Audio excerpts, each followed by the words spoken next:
Hello, hello. We'll be starting here in just a few minutes.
Hello, hello. As usual, just making sure the mic is where it needs to be.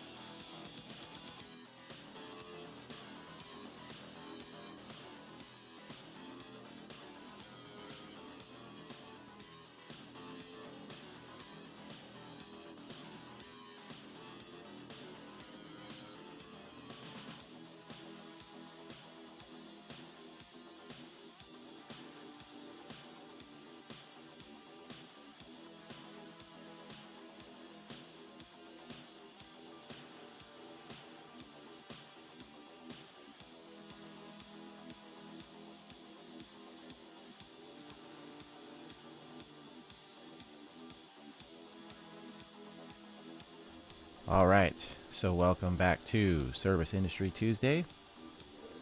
I'll be your host tonight, Rival Indigo.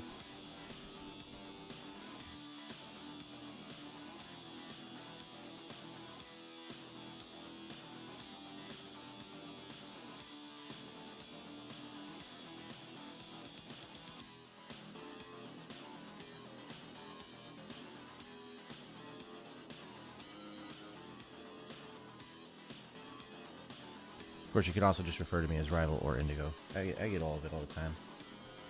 I've always thought that Indigo was like the more natural name to be used, because Rival is like a title, but people call me either one.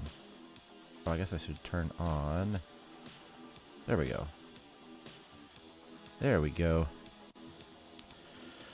All right, so what do we do tonight? Also, just if you have not followed me yet on Twitch or Kick or Instagram or Twitter, just Rival Indigo, all those platforms. Links are in the bio. There's a link tree as well with everything. But last week, I think I did Service Industry Tuesday, and then Wednesday, Thursday, Friday, Saturday nights, each night I streamed Warzone on Twitch. And that was fun. That was cool. But I was also staying up way too late. Way too late. I think one night I was up until 6 a.m. before I went to bed. Thankfully that was on Saturday night, because I was off the next day. It's really rough if I have to work the next day. My normal sleep routine is already kind of weird, because as a server, even though I'm working the day shift, lunch shift, I don't start until 11:30. So I usually get up at 10:40, get ready and just head out the door to work. So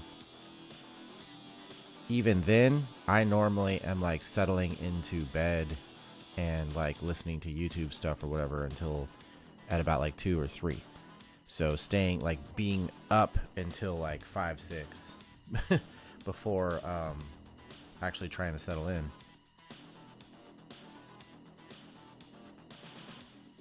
That's a little bit different.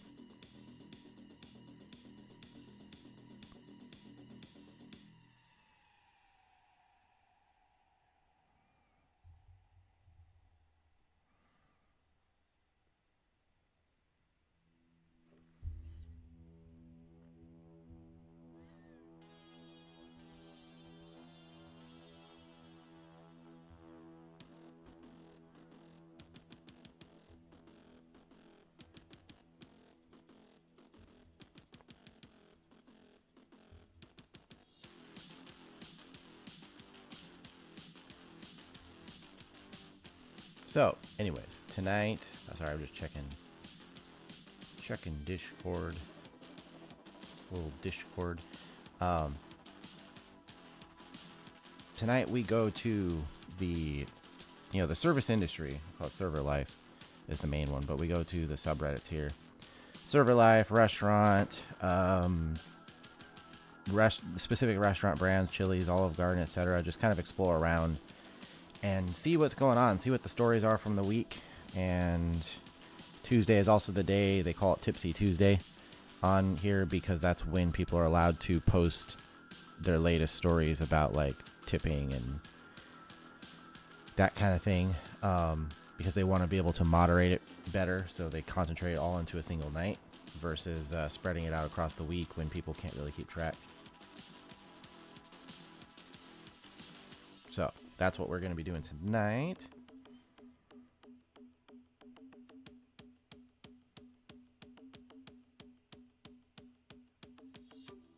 Besides just chatting, whoever happens to show up, and if they want to hang out and do anything in particular, check out anything online, or just get into the convo.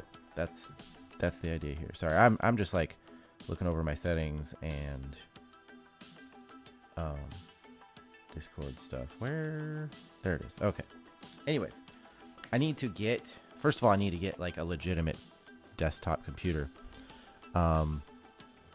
But beyond that, I need to get some sort of controller, like a stream controller. Stream Deck would be nice, but like, I don't know, the different brands at Stream Deck and Elgato, they're like expensive, like super, super expensive. So I just need to get some kind of macro thing to set up for it. But right now I'm just using the Streamlabs controller on my phone to be able to like sit there and like, I can mute my mic and control various other things. So it's always a work in progress. But anyways, so main thing here, if you are somebody who works in or has worked in the industry, awesome. You know, the contribution to the conversation or whatever would be great. If you are not in the industry, super still, yeah, that makes sense. Still welcome to join the conversation, chat, ask questions, all that kind of stuff. But just kind of remember that for anyone that is in the business, there's going to be the things that you're just not going to know. And so when you comment on it or have anything to say, it's just something to keep in mind that, you know, maybe I just don't know about that. Usually I like to just kind of start with the first thing I see. I hate some teens. What is this? Obviously this is a tip issue. Got this as a tip from a table of teens on Tuesday. I had about 4 tables, a 5-top, a 4-top, and 2 2-tops. All of my other tables tipped at or over 20%. Like one table tipped 50 on a 170. I was running my butt off trying to stack as many tasks as possible. Management spoke to this table one time because I asked if they could run drinks while I ran food. Other than that, it was because they were just casually doing rounds. I'm going to adjust my mic here. I thought it was a funny joke at first because we had gotten historic flooding in our area recently, and the manager thought so too. They were bewildered for me, and so was all the other staff. Bartender pulled me aside and told me that the table I came up to see if they could tip the manager instead. She said that they told her they left the note because I was drowning in work. If all my other tables were upset with me, or if management sided with them, I could totally look at myself and say, yeah, I deserved no tip or a bad tip. But if everyone else thought I was doing great, I don't know what they were thinking. Dang. $72. The tip, wear a life jacket. I've seen, oh, what's up, Cosmic Traveler? I've seen people ask this question, like, I've been tipped as somebody not serving a specific table because I was running food to them, or when I ran stuff to them, they asked for things, and my, like, policy personally, like, if I get somebody if I am called over to another person's table, or if I run something to that table and they ask me for something, I take it on myself as like, that's my personal responsibility. Like, I have to go get that myself and make sure it's done so the guest is happy. A lot of servers will straight up just go, oh, well, who's your server? And then they'll like run off to go and do whatever, and they either will not say anything and it doesn't get done. It's just left for the server to come back to and be like, oh, we asked so-and-so for this.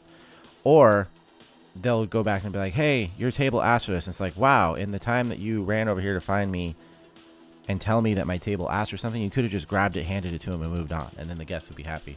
Anyways. But I've been tipped before because I was doing that kind of stuff. So I understand the idea that they're looking at, they were asking if they could tip the manager. I don't know why they would want to instead, because it sounds like this person did all the rest of the work other than just the manager stopping by with some drinks. That's a good point there. If you were drowning in work, why tip the manager who was allowing one of their staff to drown? Poor excuse for shitty behavior. Yeah.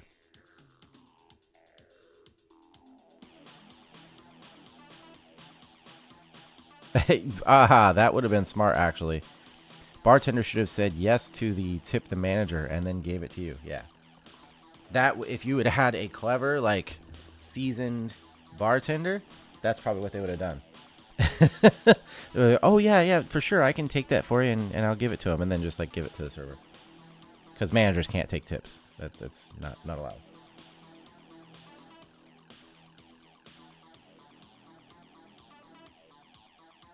Yeah, it is pretty normal if a server is asked to get a straw or drink refill to just get it unless they walk past the server for that table. Yeah.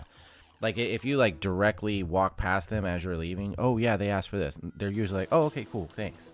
But, like, if you're in their section and, like, I don't know, I guess just because the first place that I served was Olive Garden, and they had a system where it was called service partner. So, because their sections there were smaller and more controlled, whereas many other restaurants have, like, kind of just open, larger sections.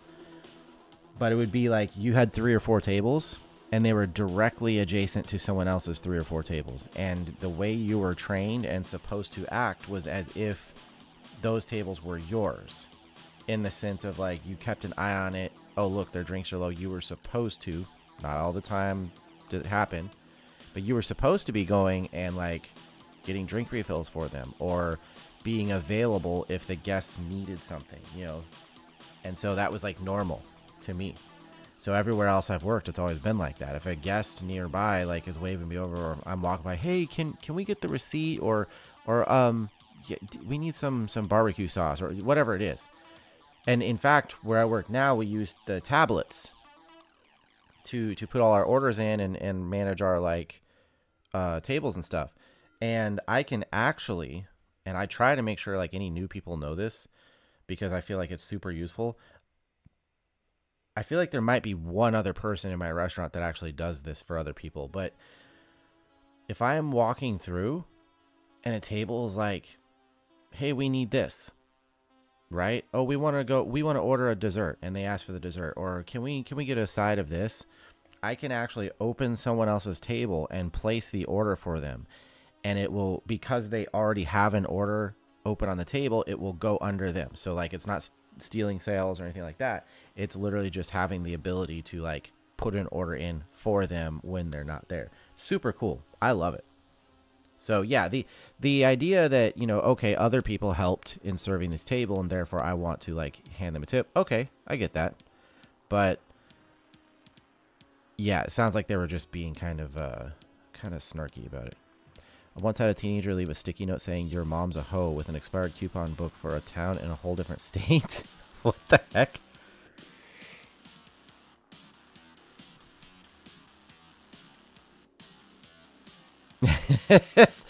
Shit behavior, obviously, but as a current dead inside server, I would now find this so funny I would have framed that sticky note. I found it hilarious, and we taped the your mom's a hoe note behind the line for one of our cooks to be reminded daily.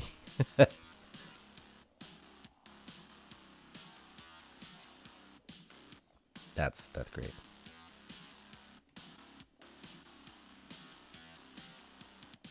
They chose violence.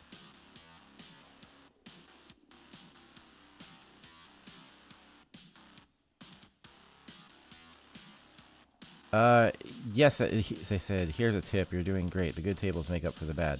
Yes and no. They can. But the problem is that's where the inconsistency in serving when it comes to, like, your income can come from. If you have quote unquote bad tables where you did the work and made the sales to them, like, it's like you're kind of always in a hole in that case. And if other people are, like, kind of gradually making up for it, you never really, like, you will get super excited when you have a table that their check runs up to $200, right? They've had drinks, they've had desserts, and they seem like a really great table. So you'll get, like, excited about that, thinking, like, oh yeah, this is one of those tables that could help push me a little bit further ahead for this shift or whatever, right? Or this week, because that extra $20, $25 or whatever, like, it adds up. And if they, like, under tip or don't tip or some stupid crap like that, yeah, you just eat it and you gotta move on. That's all you can do. But that could, it's a wasted opportunity where you could have like had that little bit more.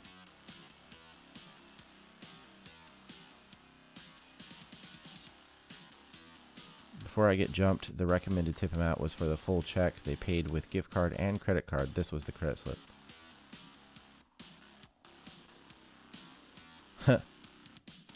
That's funny. I forget, though, some places it doesn't work like this. They said, oh, your system factors in the tip when calculating in another payment. Sexy. We always tell folks at my place politely that the tip recommendation is based only on the credit card amount. I try to explain, not trying to be greedy, but this is my life. Yeah. There are definitely places where it doesn't really realize that. If somebody like swipes a gift card and uses $20 off a gift card, then the updated check will now suggest a tip for that amount instead of the original amount. But places that are a little bit smarter, like more modernized systems, they get it.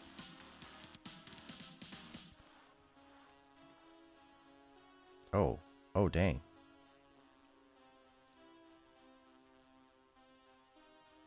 They don't even put a caption. A statement. They say, I love people like this. $499.39 is the bill. The top suggested tip, 25%, would be $96.88, but they were left $150 on that. That's sick. Love it. Man, what type of restaurant do you work at? That's great.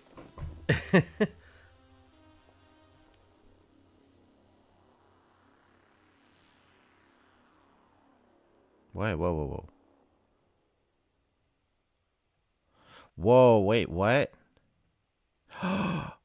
What? That's with an auto gratuity? I didn't even notice that. Okay, so the actual bill was $421, which still, the suggested tip for that, okay, that makes more sense. The suggested tip for the $421 was $77.50. You know, the auto for the auto gratuity. So it added that automatic. So they already got a good auto gratuity for that, and they added $150. And so that's the total. That's crazy. Now I see that. Where are you working?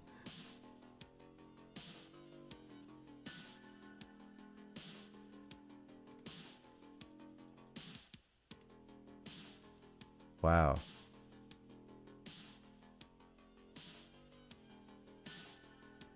What the heck? As a matter of fact, it's kind of scummy to have the 20% gratuity auto added and then suggest. It didn't.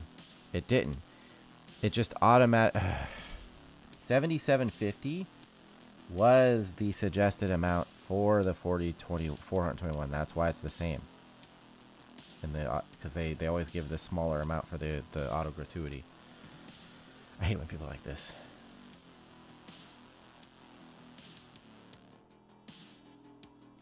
Yeah, if you tell them they already covered the tip and they pay more, how is that scummy? Yep.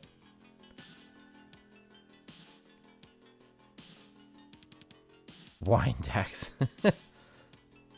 Yeah, the best tip I've gotten twice, was $100 tips, and one of those times was a 100% tip.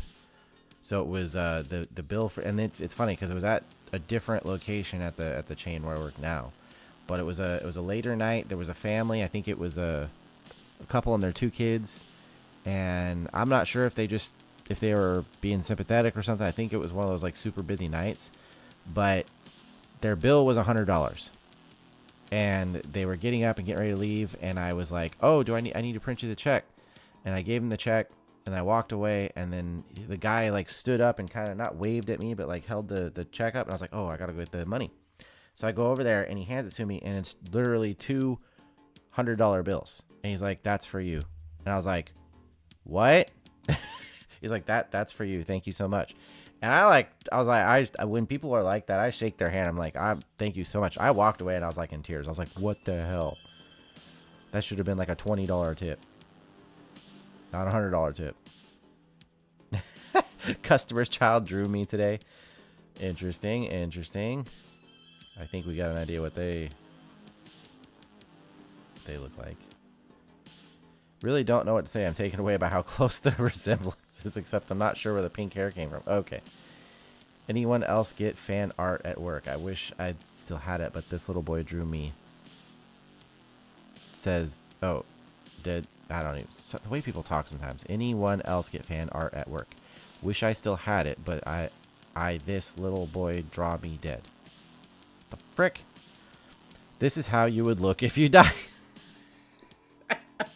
What the heck? That's crazy. Has life been harder for you with one foot larger than the other, or have you learned to adapt? It's a little... That's funny.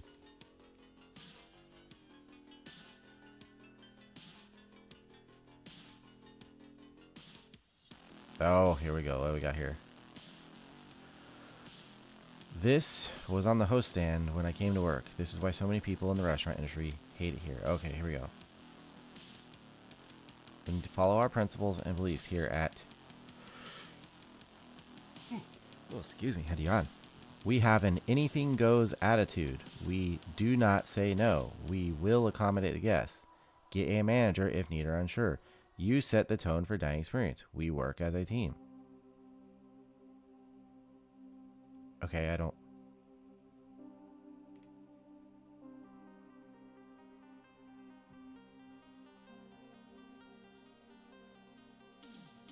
Huh. I don't really see a whole lot wrong with that, so...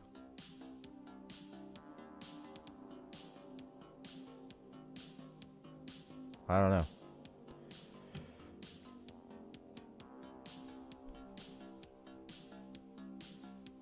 I mean, this was what I was taught before. We do not say no.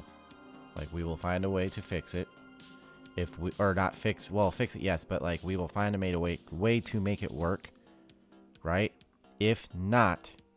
Right? You don't tell them no, you go get a manager. That was literally what I was taught. So...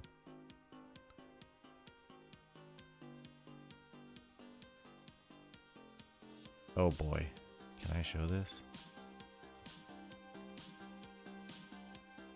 Oh. It was a joke! It was a joke. I was like, why is this not safe for review? Not safe for content.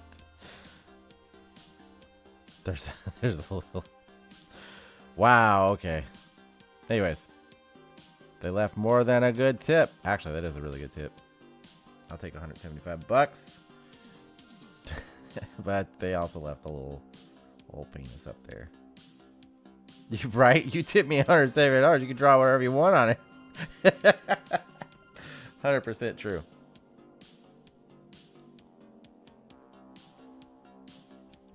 There's a lot of things that you'll get with that kind of money. Actually, I want to comment on this.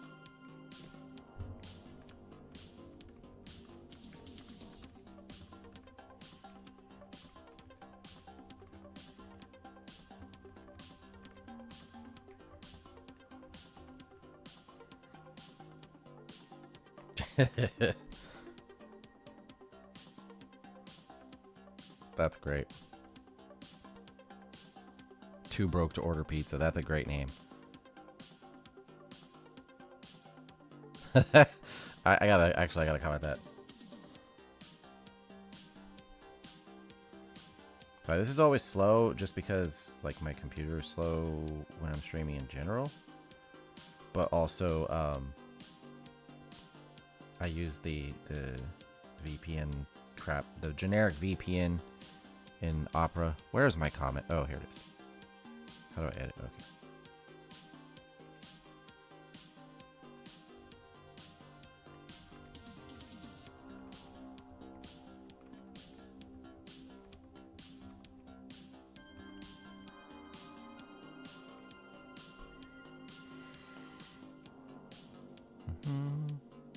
Too broke. Although they, yeah, okay, they got it right. Too broke to order. Yeah, they got it. Okay. Okay.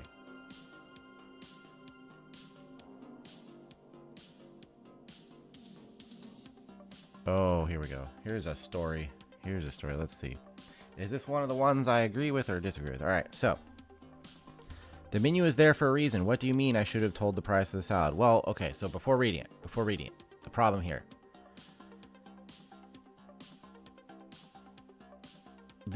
It's not the should I have told them the price of salad, because you don't really just walk around telling everybody what the price of something is unless it's something you suggest. All right, like I'm saying all this without reading. I'm looking at the wall. I'm not reading the thing. If it's something you suggest, like if I go, would you also like to get a side of fries with that for $2.99? You know, like I feel like anytime you ask them something, or if something is somehow an upgrade over what they might normally get, and it's a 50-cent, $1, $3, whatever it is, then yeah, you should be telling them that automatically. You don't just, with 99% of menu items, you don't just sit around telling them the prices of it, right? However, it's the mindset that I don't like. My best tip ever was $55, but that was when I did a pizza delivery. Oh, Jesus. That's a heck of a pizza tip. I have to imagine what it is that they got for that. To me, what bothers me when I read this is the menu is there for a reason. Okay, but so are you. Do you want to just be a Steak and Shake order taker or a Sonic microphone, right? Or do you just want them to order from a Ziosk or something? Like that mindset really, really bothers me. The menu is there for a reason. Okay, go work in a drive-thru. You're a server. Your job is to know the menu, know the pricing, explain those things, make them aware of differences, etc. However, let's see what the situation is first. That's what bothers me. I always hate that. I hate that mindset. These two ladies come in. They mentioned it was their first time in, and at first they were like literally any other table. Sorry, I'm bumping my microphone as always. Friendly, we chatted for a little. They asked about the area, all that stuff. Literally zero problems until the bill came. As I hand one of the women the Toast so they could pay. Toast is a handheld. Different restaurants use different things. Toast is like it's a order taking handheld, but it's also like you could pay through it, like using the credit card. And so you'll just like set it up, hand it to them so they can select their stuff and then move on. Anyways, yeah. Oh. You got the big orders at times, $100 to $400 for events in schools and holy crap, did that really? Okay. For schools and churches, but oddly the tip was on a $45 order. He was at New Year's Eve, felt bad for ordering. Huh. Nice. How does that look on the side of the screen, by the way? I did some rearranging of, like, reformatting my stream stuff. I wanted to make the browser area bigger. So I did make the chat a little thinner on the side. So I guess for longer chat messages, it does kind of stack them a little bit. I'm not sure. I might decrease the font size or something. I'm not sure. I like having the window being a little bit bigger for people to see. Chat looks fine, readable, and the window's more important. Yeah, I mean, I agree. I think it's more just for that interactive aspect where people can, like, if you're watching on a TV, for instance, or for some reason full screen on your phone or whatever, I think having the chat there is nice so that people can see what other people are saying easily. But yeah, I think it's secondary to the window being more easy to see. Because a lot of times if you're using the chat, you're probably either on your computer or on your phone looking at the chat, so don't really need it there. However, like I said, I like that for people who are not looking at the chat or even participating in it, I like them to be able to see the chat in some way. So I guess either way, it's probably good. It's just there as just in case. But it adds a little bit more interactivity to the screen where people can kind of see it happening. So anyways, to continue. Let's see. You should have told us that the salad was going to be $14.95. That price is ridiculous. The salad was big enough for 2 people, which is why they split it, I'm assuming. And it came with your choice of protein. Compared to every other restaurant in the area, that was a complete steal. I mean, it's not really that bad. Where I work, our salads are in that $15 to $17 range, but they have like some decent stuff on them, and that includes chicken, but then you can upgrade for like $1 or $3 depending on other things. But anyways, and And she said it in an accusatory tone, and I legit took offense because this is a complete 180 from any other interactions we had before. So I responded, "Oh, I'm sorry about that. The pricings for the meals are located on the menu, though." And I kind of just trailed off after that because I honestly had no other way to respond. Why are these people so... I don't understand. Do these people expect every interaction to be positive?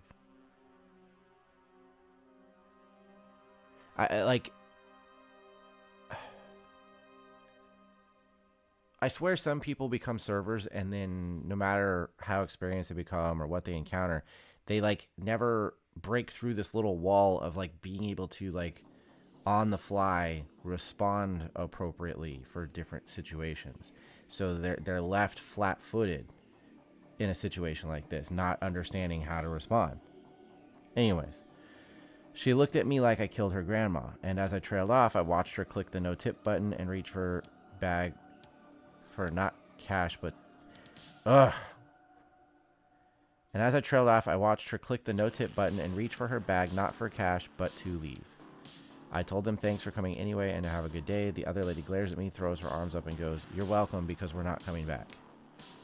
I just scoffed at her and mimicked her arms up motion, but slightly because I really didn't want to cause a scene, and just responded with, "We were fine before you and we'll be okay without you." Just kidding. It's just what I should have said. Instead, I just like, "Okay, great," and walked away. But like, what the hell? Who doesn't check the prices on the menu? Okay, so in this case, yeah, they would not have sat there and been like, "Oh yeah, just so you know, that salad is $14.95. It is right there." If they were looking at it to know what was in the salad or anything like that, the price is like basically always right there too. So it's not as if the information wasn't presented to you, right? It's like the same as if somebody comes in with an allergy and they just order something blindly and then they get sick because of it. Like, okay, did you not read it? So in this case, I get it. I'm not a fan of like this mentality in general because too many servers I've encountered have this. Like they don't think that they're supposed to be a source of information. But in this case, they obviously just ordered something, didn't pay attention to the price, and then when they got the check, they're like, what? And not only that, but even in that case, to like take it out on the server as if they did something wrong by you, instead of just being like, because I've actually had guests do that before where they ordered something and it was pretty expensive, you know, it was like a little bit more than they might have thought it would be because, you know, they just weren't paying attention.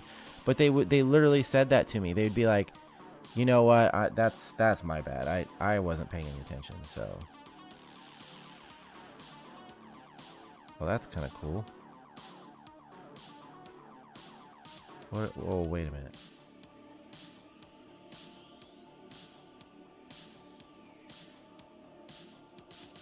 Okay, so we'll see. Serial killer. Oh boy. The guy whom I'll always remember. Not sure it qualifies as a rant, but it's a short little story. I've been out of the serving game since crushing my ankle in 15 places over a decade ago.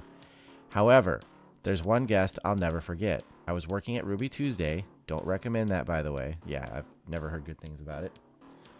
Which was famous for their salad bar. This gentleman, who appeared to have all of his faculties and wits about him, went up and made himself a salad. That was fine and expected as he ordered the add-on to his meal. I came back to check on him and fill his drink, at which time he lodged a complaint with me. The complaint was that there were tomatoes on his salad. It wasn't a pre-mixed salad with pico or tomatoes in it. It wasn't a matter of the tomatoes being in bad shape or tasteless. It was that he was upset over there being tomatoes on the salad which he had just made.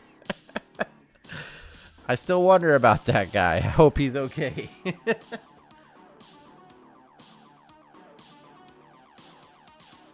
That's pretty good. Makes you wonder how this guy made it this far in life. The kind of person who might also add a heap of walnuts to his salad and then accuse you of trying to kill him because of his nuts allergy. Also, I'm sorry it took a smashed ankle to set you free.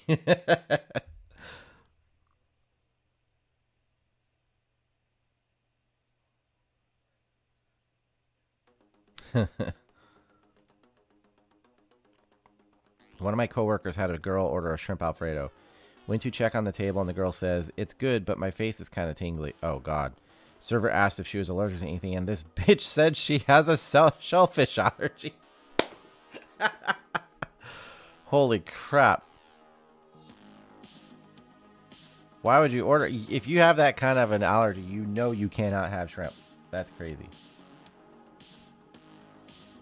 He's either fucking with you or he did not have his wits about him.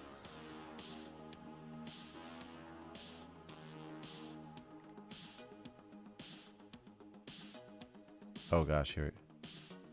Oh, no, I don't know what we're doing. Ruby Tuesday was my first serving job. I'll never forget the man that requested just straight mayo for his dressing. Like I'm talking 8 ounce total.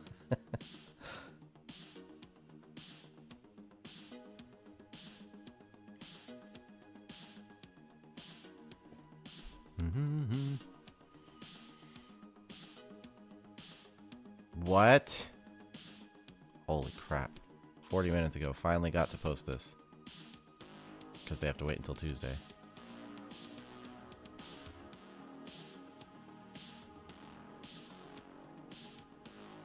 Alright, so what the heck? Why is this? Not sure if I'll ever top this one. I don't know if anybody else will either. It looks crazy. I wanted to wait long enough before actually posting this. Had this event with one other server, about 20-ish people, for a 50th birthday party with their family. Was literally shaking. An amazing group of people, and it was a pleasure taking care of them. Okay, so...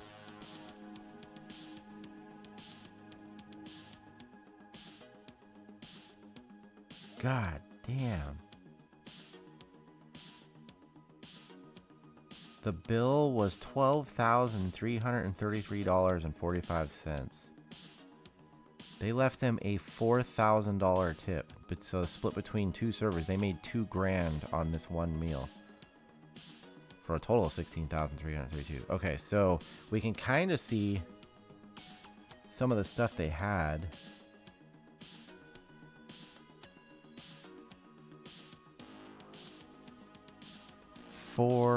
Okay, so we got like 4 PD cream corns, wherever that is. Some random side things that don't cost anything. 5 lobster macaroni and cheese, $130. Non-alcoholic watermelon fusion, $9. 23 PD scallops, 200. What is PD? What does PD mean? That's got to be like some sort of code for a side dish or something. Or like a appetizer type thing. I don't know. So 23 of these scallop things, $207. 23 PD tuna wontons. That actually sounds pretty good. $138.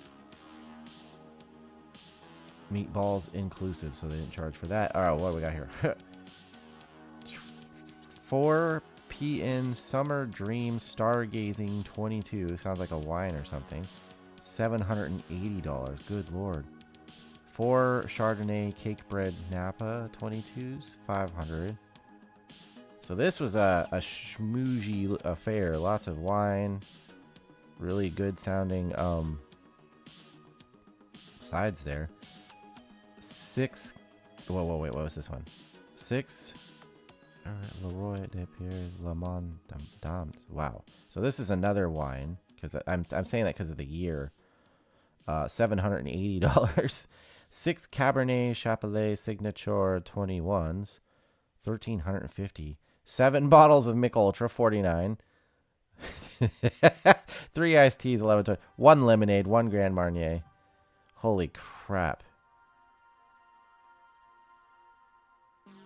Oh wait. Oh, another. Okay, so this is another great one. Holy crap! Private dining gratuity / tip 20%, 2003. So the total, the $1,283 that they added the $4,000 to already included $2,000. So yeah, they made $3,000 each off of it. God, dude, could you imagine? That's crazy. Wow.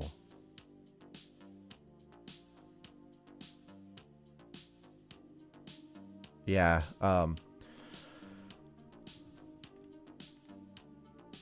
obviously split between me and the other server. Some tip out, but not a crazy amount as we don't tip out on wine bottles. Okay, so a lot of that sales was wine. And we had a trainee following us. Trainee is, of course, not tipped out normally or you know, tip shared. But we threw him 250 bucks each, all said and done. Probably walked with 2.5K, give or take. Good Lord. Oh my God. I'd be like, boss, I need to take the week off. I'm good.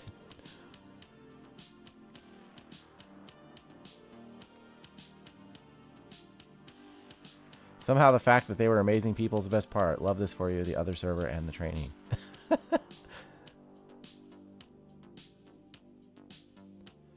Looks like the legal seafoods menu. No. Nope. The other half of the check reveals that we're a steakhouse, first and foremost. Interesting.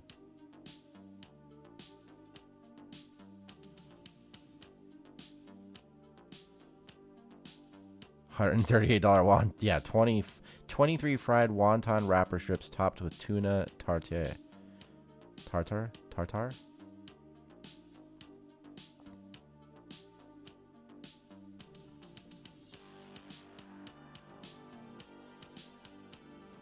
What? Ain't nobody charging $4.50 for a bottle of beer. It's always overpriced. That's crazy.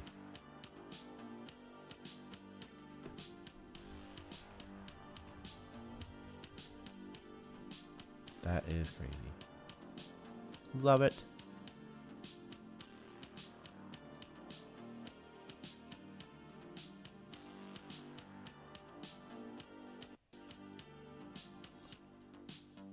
Uh-oh.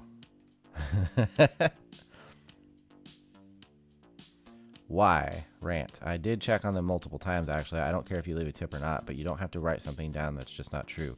This makes me really mad. Worst part is I saw them smiling through the windows as they left. Okay. So, looks like a $50 check. No tip. You did not check on us at all. Frowny face.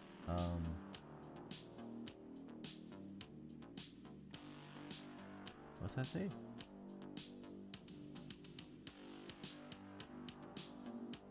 I don't know what that bottom part says, but damn, that sucks.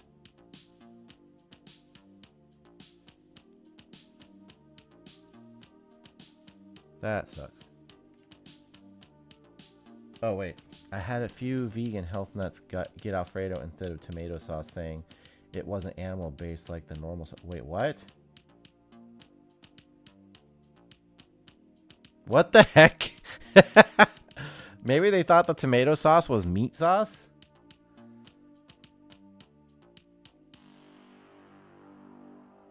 That's crazy. Well, I mean, because like Alfredo is dairy, so... And then tomato...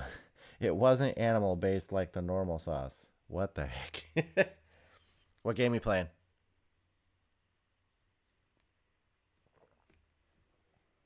I have a notification.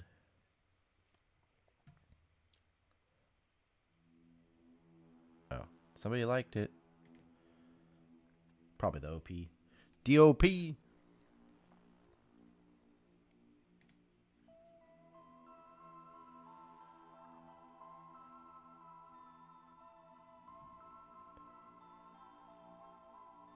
Huh.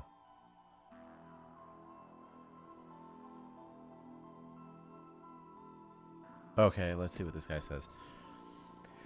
Sometimes it's not even the fact that you left them with adequate coverage. It's simply the fact that you didn't wait on them for the entire time. I once got stiffed on a tip with the note, server ignored us the entire time. Thank God the nice lady noticed and helped us. I was the only server on a 14-table floor that was at least half full. They were the single two-top I asked my manager to take so I could focus on everyone else. I'm not even mad about the money because obviously I didn't do any of the work, but like, sorry you were given your own personal manager to wait on you? Sorry you couldn't have the 7.9% of my attention you were entitled to? Sorry you got your order taken in food fashion and people who had to wait for me? Some people will literally never be happy. That is crazy. I like that though. Sorry you were given your own personal manager to wait on just you.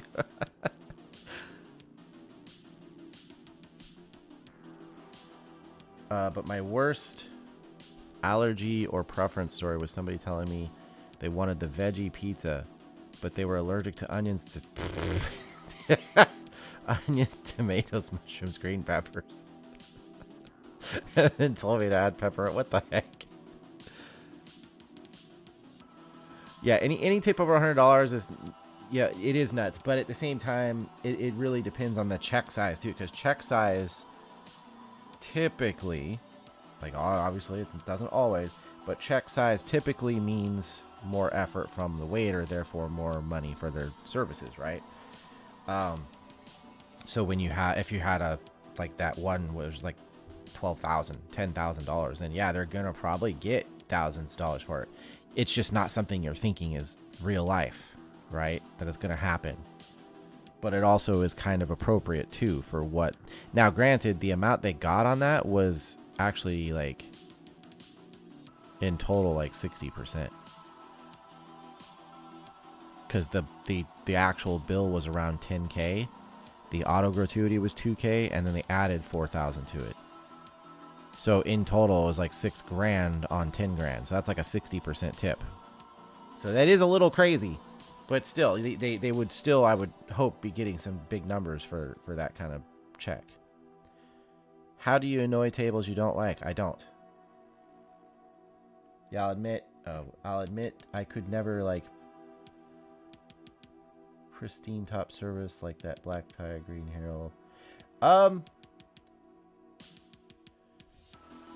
I don't know. I feel like the one though that with that massive tips, that wasn't though. It was a steakhouse.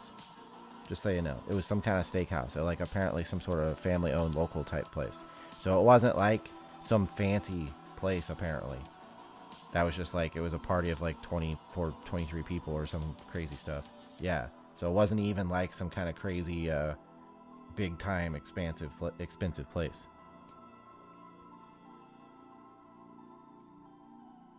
But on that subject, I think I could potentially get used to it, like depending on how much additional work you did with the service.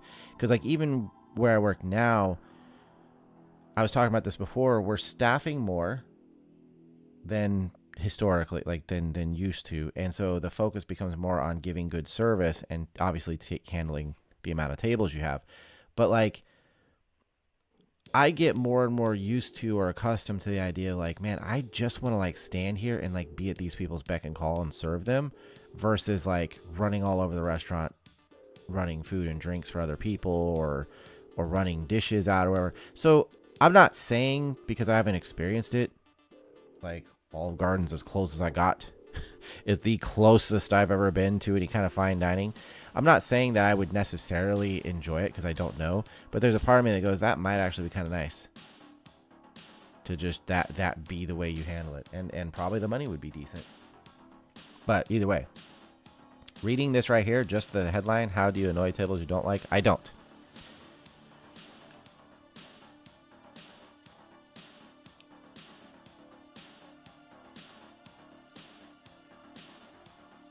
Fair enough. I've always been scrap. Yeah, I mean, like, that's the thing. Is like it's to be like in the trenches of like your typical chain place is great and all, but like the more I do it, the more I'm like, I wish I could be. I'm not saying I wish I could do fine dining, but I do wish that there was like a greater emphasis on guest experience. Like that's what is most important to me. So, okay. Today, I served a table with someone who I know personally from high school. We are in uni now. And I do not like him at all. His girlfriend cyberbullied my best friend online and made fake nudes of her, spreading them around to everyone she knows, including her grandparents. This guy defended his girlfriend so naturally, I don't like him.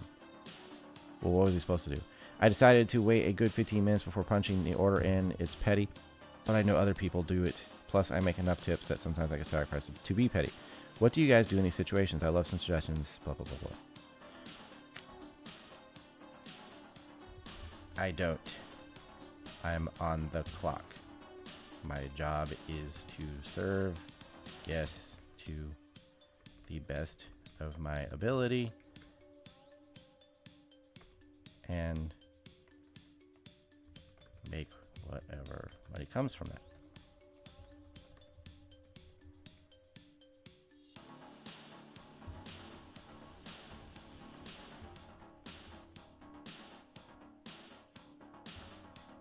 I don't care who it is. I've had people that I could tell were racist toward me, I've had people that I 100% disagree with politically, socially, I've had people who are just absolute trash people, but it does not matter. I'm on the clock.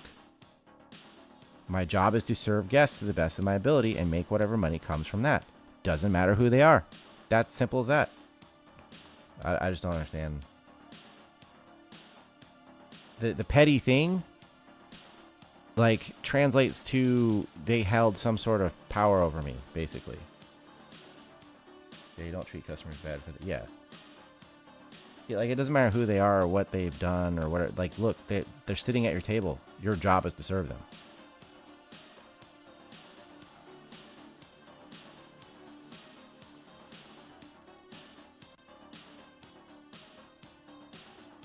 Ugh, I hate it when I feel like when you're logged in and you're scrolling Reddit, it should put your.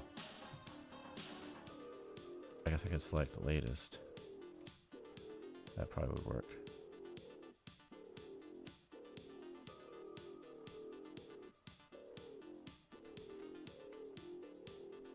Yep, they already downvoted it. That's funny. Because they're petty bitches.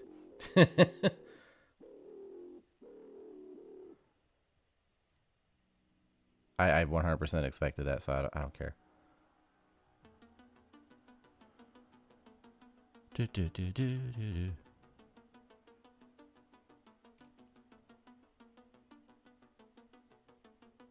What would you say to a customer that asks why you didn't unlock the door early for them? Okay, let's see.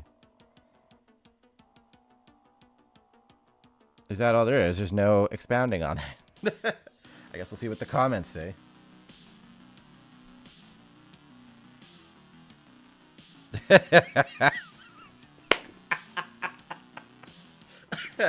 I like this one. Bart. So what would you say to a customer that asks why you didn't unlock the door early for them? We open at 11. Customer says other shit. We open at 11. Customer says other shit. We open at 11. Customer says other shit. Yep, we open at 11.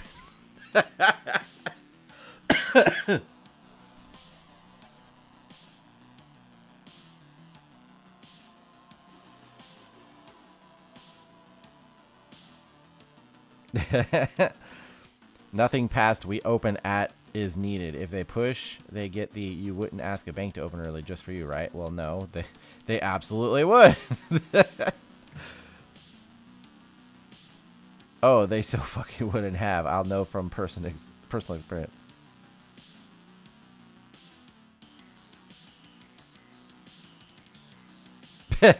I'll tell them it's a safety policy, hoping they press me further. Then when they do, I tell them a fabricated story about how our old manager was brutally robbed and found naked behind the dumpster. So now it's really annoying that we can't open the door early for people anymore. Mimosa?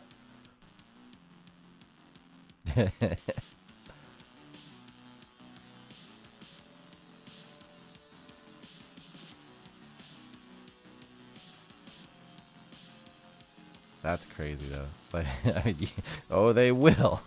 But this is a great way to handle this. How do you? What is this? Oh yeah, because you can give people awards to pay for.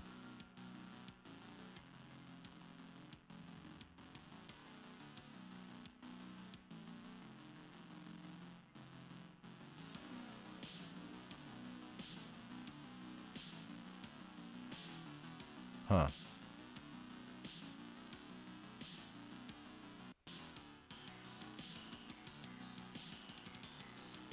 Huh.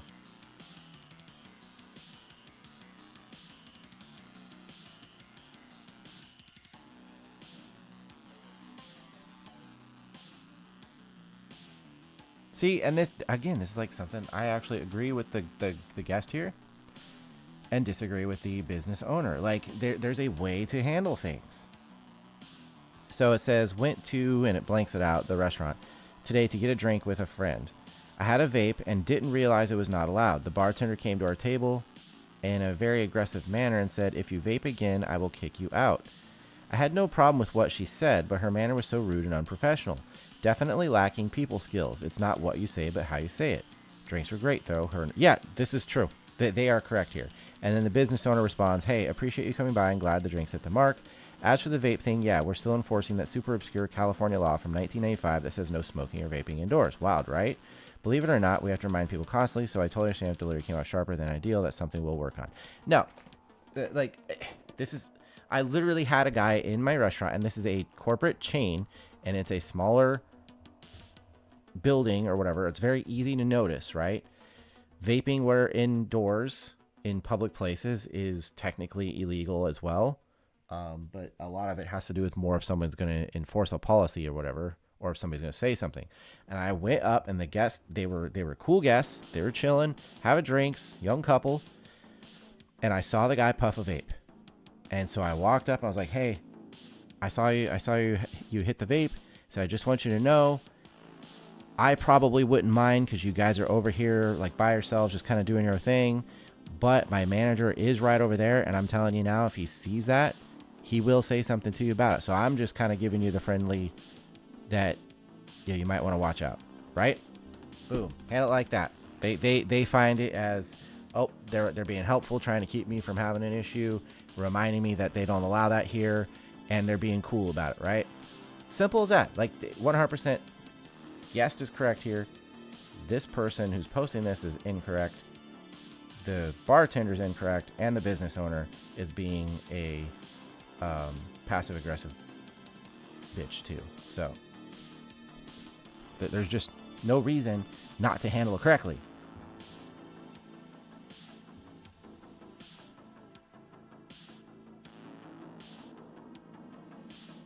There's all 99% of the time there's a better, more diplomatic way to handle things. I have a one of the hosts that I work with constantly. We've basically, from the time I've started there, we worked together in a lot of the same shifts. And she knows that I can do this, right? And she knows when she cannot. You just walk over and yell at them in high pitched voice, breathe air.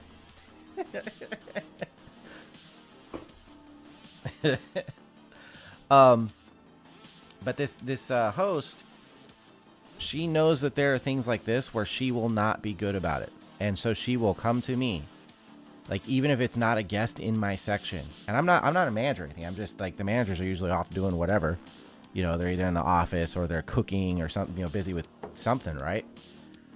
But we're out there in the dining room, obviously doing our thing and taking care of stuff, and she'll come over to me and be like, can you go tell these people that they can't sit where they want to sit with the high chair there, or whatever it is, you know?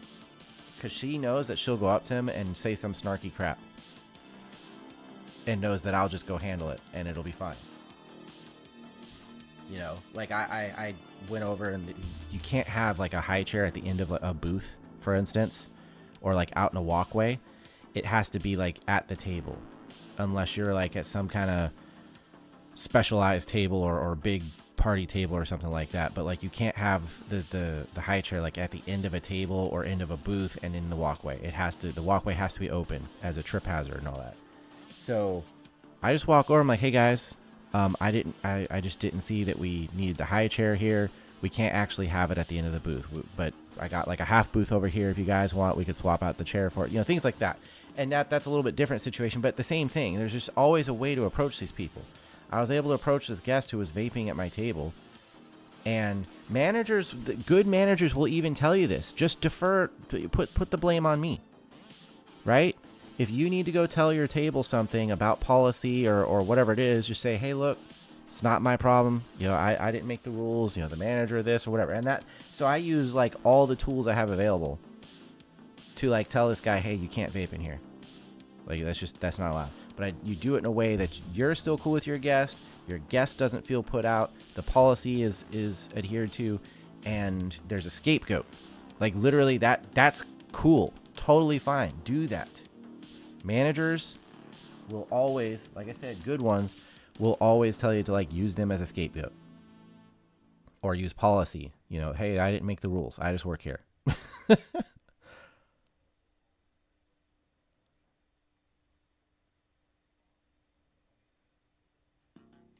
What the heck? How is that weird?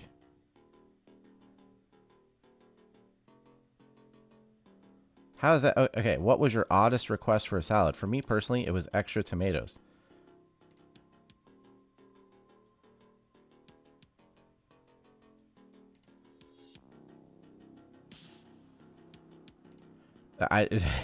For me personally, it was extra tomatoes. I love tomatoes and can't even count how many people said no tomatoes on their salad. There was one person who ordered extra tomatoes, and I made her repeat it to make sure I heard right. What? That being your oddest request has to mean you're new to this. I don't know how you make it out of training at your first restaurant job ever without hearing requests like this. 4 years, okay. I don't know how you've never had somebody ask you for how that's odd to you. In a past life in call center, you were to make yourself the blame, and the company was blameless. The company was blameless.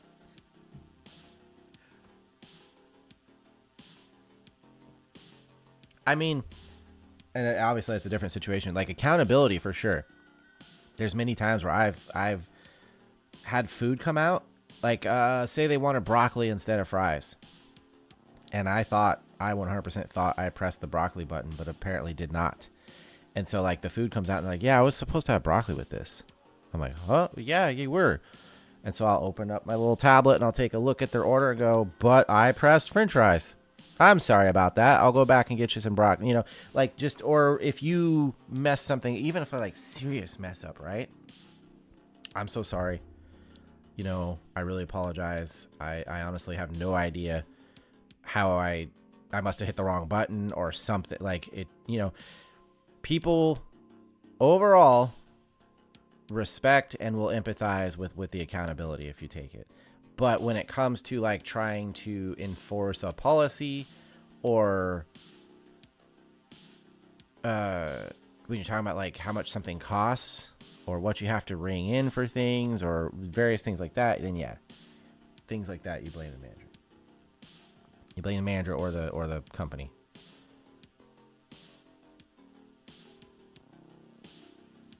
I'm just really stairs in 20.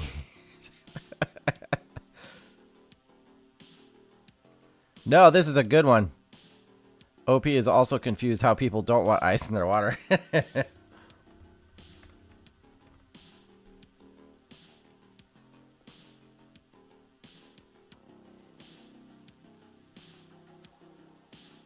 Okay, now that one is odd. To microwave it because she wanted it warm. No meat was on it. Just a normal house salad. Warm. That's crazy. So simple and terribly effective. Warmed house salad. What?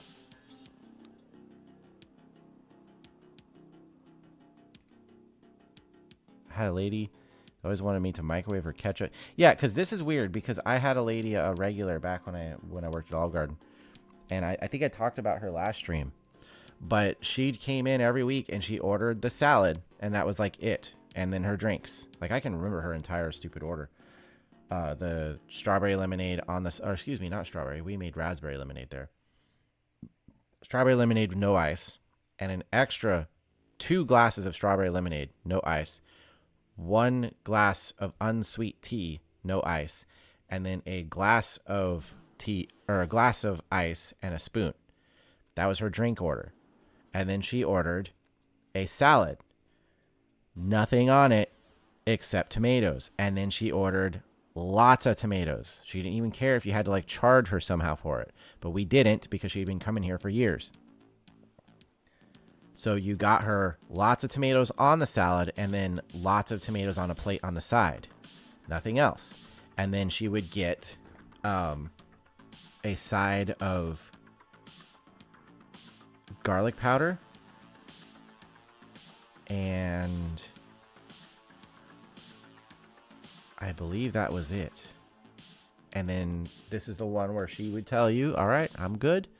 You know, she had all her stuff set up.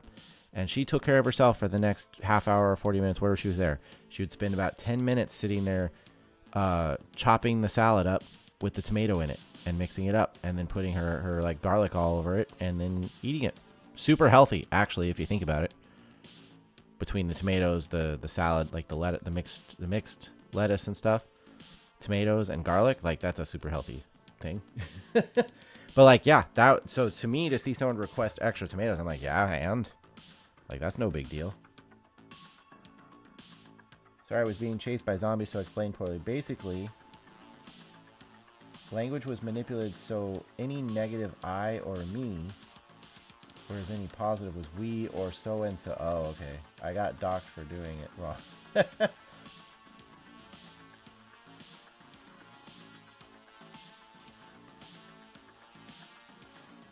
Interesting, yeah. That we messed that up. Oh, here we go. Just had the most ridiculous situation at work. Give me just a second. I'm going to I'll check some stuff.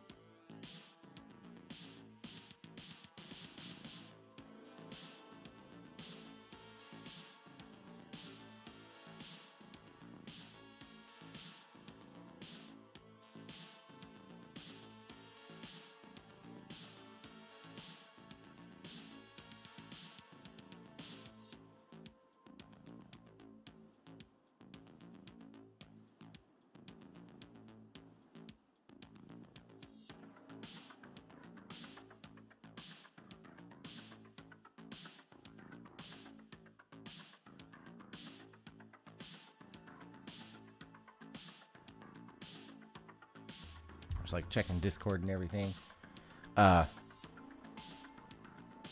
You ever like click the same not really click, I suppose, because that's a completely different way of interacting with something. But like on a touch screen, for instance, you ever like using an app and trying to switch from one thing to another, but you continuously over and over and over click the same button, going back to the screen you were just on and going, oh no, that's not where I want to be. That's what I just did, because I was in the Discord app and I was trying to go to get out of the DMs and to my server, and every time I backed out of DMs, I went and clicked on the DM button icon again instead of on the server icon.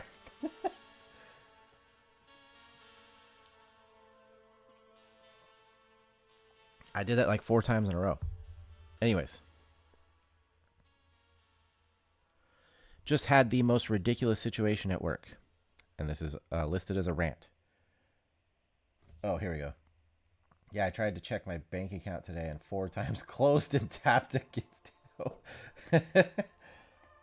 to open the app for my job. Yeah.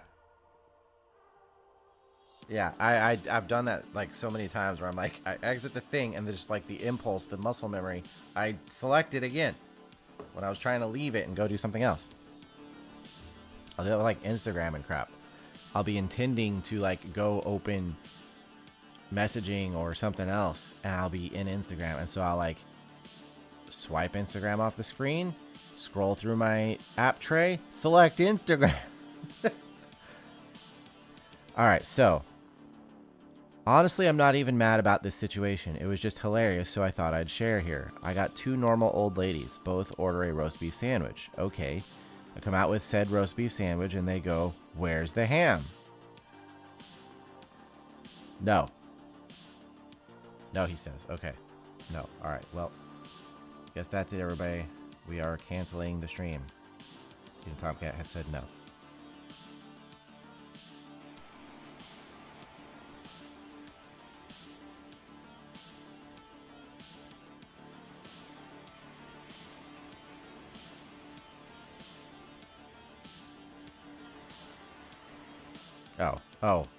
Oh, okay. No old ladies buying roast beef. Okay.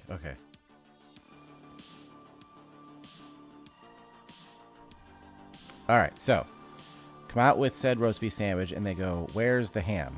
I'm a little frustrated with their misorder, but we make them 2 new sandwiches and bring them out. Come out to check on them. One lady says, "This bread is so hard I chewed it multiple times and couldn't eat," and shows me a chewed up wad of bread on her plate. Mind you, 3/4 of the sandwich had been eaten. I say, "I'm sorry, ma'am. Can I get you anything else?" She says, "No, it's fine, but then she tries to accuse me of using the same sandwich that they misordered and just slapping ham on top and microwaving again. Mind you, there was cheese on top of both said sandwiches, so how would we remove the cheese on top, add the ham, and then put the cheese back on? So I'm like, no, ma'am, we have the sandwiches back there. I check up on them a few more times, and they don't say anything else. Then they come up to pay. My manager goes, It would have been hilarious if you actually stopped the stream there. Disappointing, but hilarious. Yeah, that would have been a Ricky Berwick move. He just like cancels the stream out of the blue.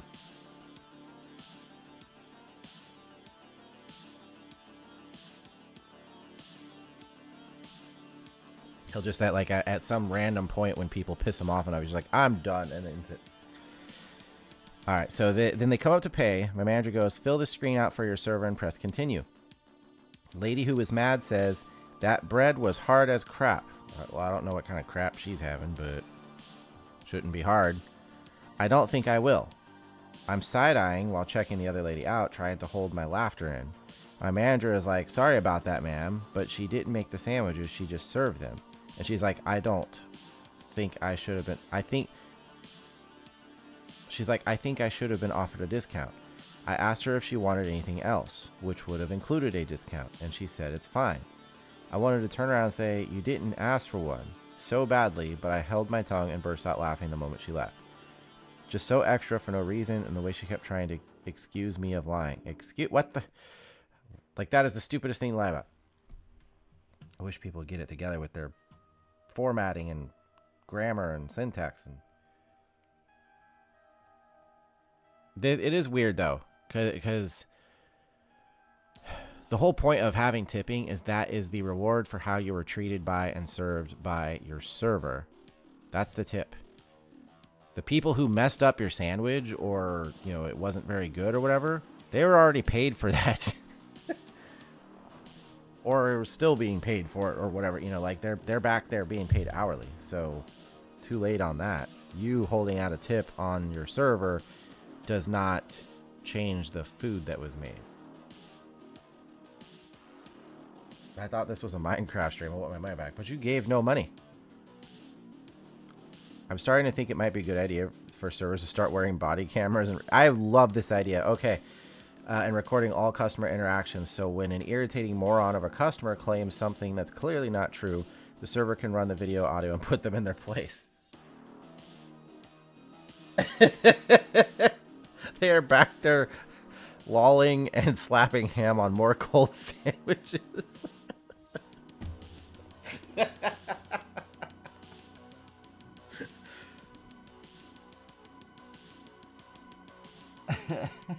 $11 bajillion I paid. Daubers I paid.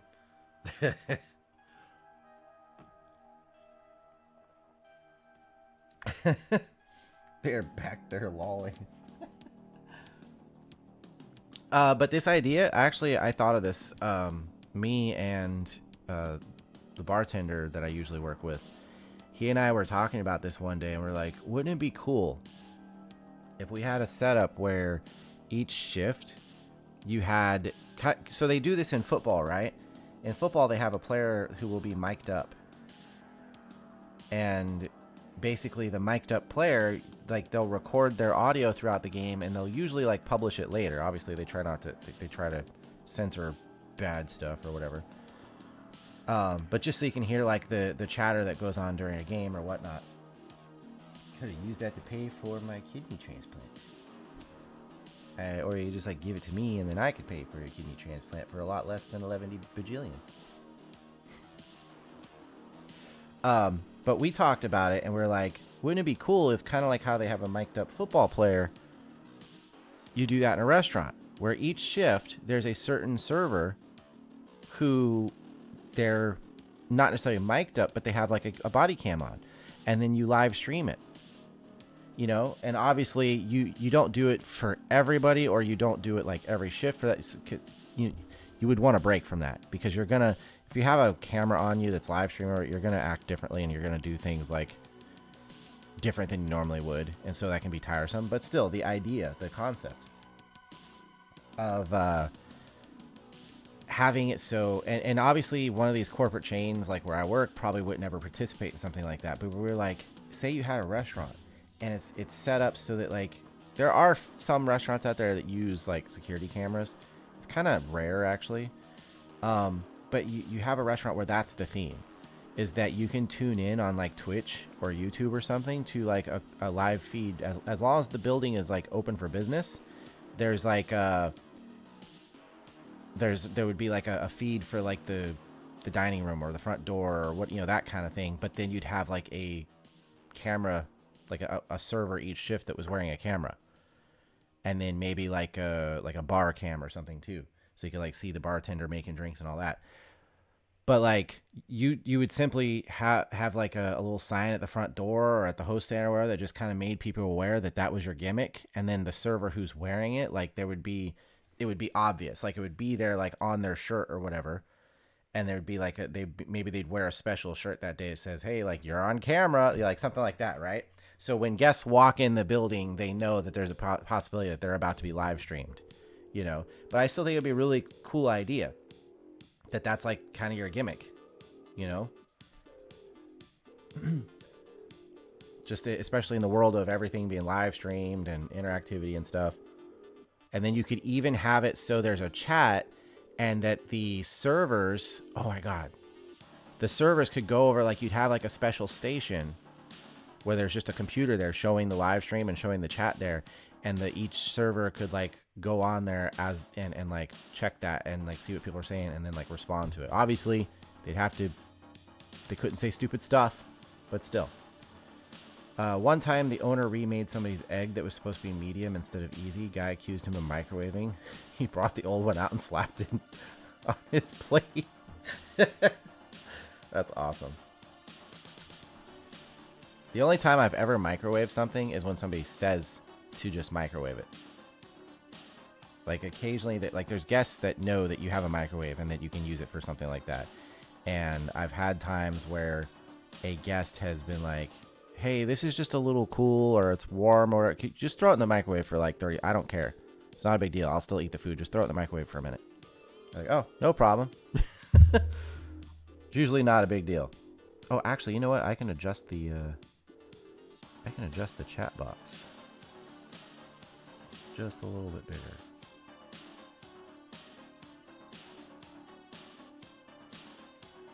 How about that?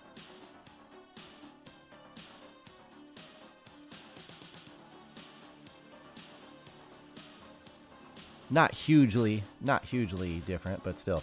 Oh, you know what? While I'm here, I can test the... This is going to be a test. This doesn't actually mean anything.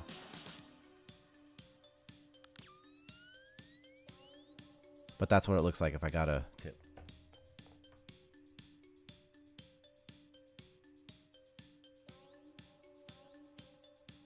Yeah. All right, works. That's what it looks and sounds like if I get like a tip. Does the little animation up there and does the little sound from the night vision goggles. Okay. We microwaved Cinnabon rolls and butter for making. Well, yeah, something like that, sure. And there's things that get microwaved in the kitchen. Like people don't notice, but the vast majority of the time that you order vegetables of some sort in the vast majority of restaurants, you order broccoli. Well, no. I mean, yeah. If you order broccoli and mashed potato, a lot of these things are like, not mashed potatoes. Mashed potatoes actually are in like a warmer thing where it's got like the hot water under it. Broccoli though, almost every major restaurant and every non-major restaurant, they're just microwaving your broccoli. They're throwing it in like a little plastic baggie and they're tossing it in the microwave for like a minute or 45 seconds or something, and then it goes on your plate. Microwave is not like it's not like cooked right there live. Like that would take up an entire extra like section of a station to be able to do that. So, and then a lot of times other types of side vegetables and stuff are microwaved as well. Usually asparagus is like a roasted thing, so sometimes it'll actually go through an oven. But in a pinch, it can also be microwaved. But But when it comes to like actual dishes, like actual food, as if, the vegetables aren't food. But like when it comes to like your actual food, like none of that stuff is getting microwaved. Your burger's not getting microwaved. It's on a flat top grill being cooked. Your chicken wings are not being microwaved. They are going in oil. They're getting fried. Your French fries are actually fried. Like all that stuff is happening, right? Your ribs prepared early in the day. They get like smoked and all that kind of stuff early in the day, and then they get ran through an oven again. They have a bunch of them batched and prepped, and then they go through an oven again. Like all that stuff is like happening for real. But broccoli, basically everywhere is microwaved. I've never worked in a restaurant where it was not. But this idea that like a bunch of your food is microwaved at restaurants it's not happening. And then if there's something wrong with your food, the same. My ribs get run through. Yeah.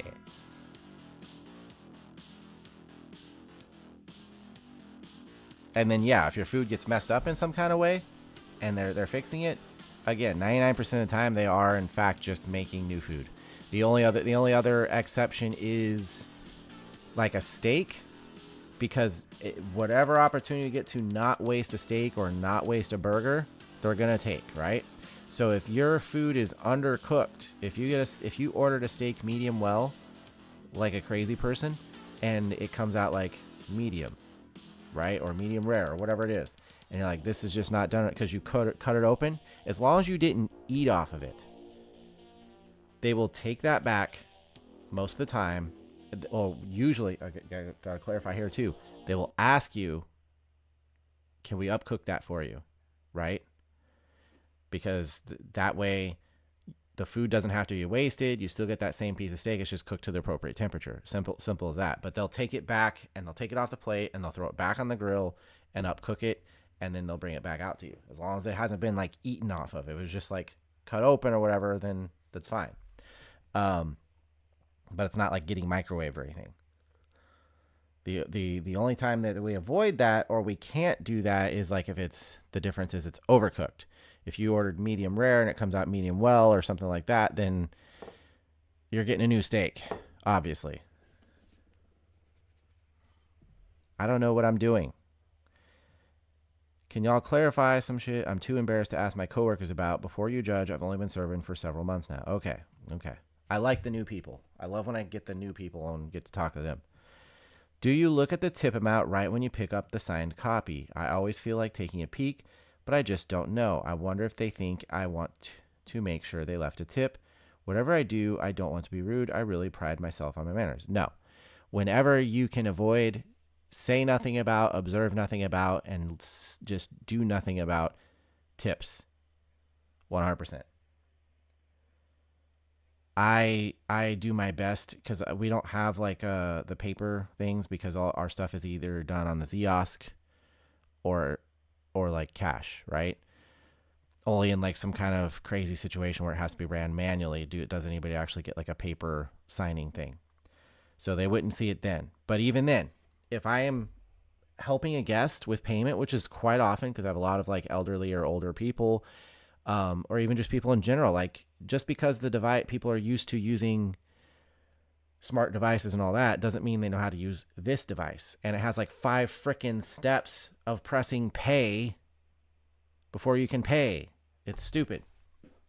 But even then, so what I'll do is we'll press pay the 10 times that it wants you to press pay. I'll tap the card on the screen or show them how to put the chip in or whatever. And then the next screen that comes up is the tip screen. And I basically turn the screen away from me and I say, whatever you select on this screen, just press pay down there at the bottom. And I step away or turn away or whatever. I like to make it obvious to my guests that I want nothing to do with that part of the transaction, right? I want there to be no pressure on them. I don't want there to be any awkwardness over the fact that that I was observing them putting a tip in or something like that. To me, that is their personal decision. I want nothing to do with it. And also because the vast majority of the time, I don't want to know in general. Because knowing each individual's tip total. Like the only time is like if you're just kind of curious, right? These people are like super cool and nice. I kind of want to know, like, did that translate to the tip? Or if it's like a big party, right? Or something like that. Like if it's like $150 check, you're like, did I get what I deserved out of that? But the majority of the time I try to avoid it because I can go over to the computer and pull it up, right? So all that privacy and lack of pressure I try to apply, I can still just go over to the computer, log in, and be like, what did they leave me, right? But I don't do that. I like to wait until the end of my shift to see how much I made on the total that I sold. And then that way I can go, okay, I did a good job, right? Did I make 20, 22, 25% on the sales or whatever it is, you know? Cuban lady I worked with at, oh wait, what's it say? Cuban lady I worked with points at the receipt and says loudly, you tip here.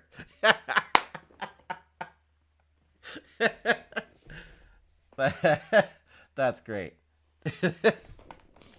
You tip here.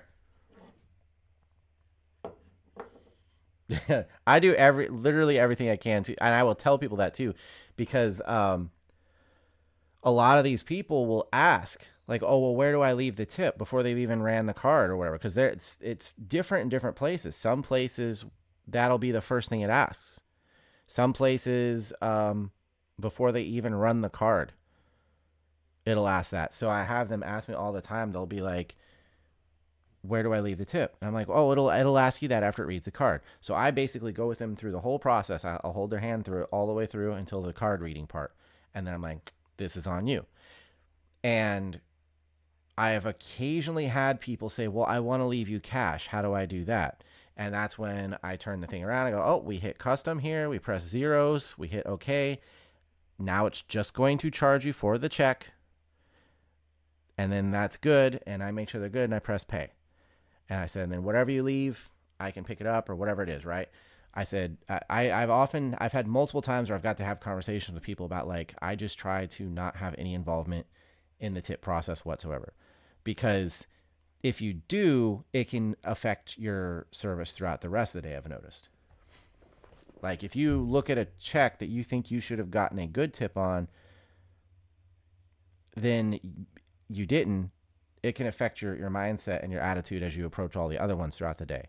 And the more you see that, like, you know, you'll change your service for different people. You'll start stereotyping because it's very easy to. Yeah, doing delivery, I don't look at the cash payment until I reach my car. Yeah, exactly. You don't want it to show to them in any kind of way, and you don't want it to affect the rest of your service for the rest of your shift. So I like to treat everyone as if they left me a $50 tip, regardless of how much they probably did. 2, is it rude to count cash right in front of them, or do you go to the back? Don't want them to think I think they're shysters. It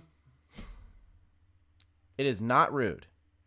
It is probably actually the correct procedure, but I've gotten very comfortable with when people hand me cash and say, you're good, or here's the money, whatever it is, that they've paid me. And I walk away. But the thing is, however, I am taking a risk there because the moment I walk away without counting that cash, that's basically on me. Like, that's how I see it. And I would be held accountable for,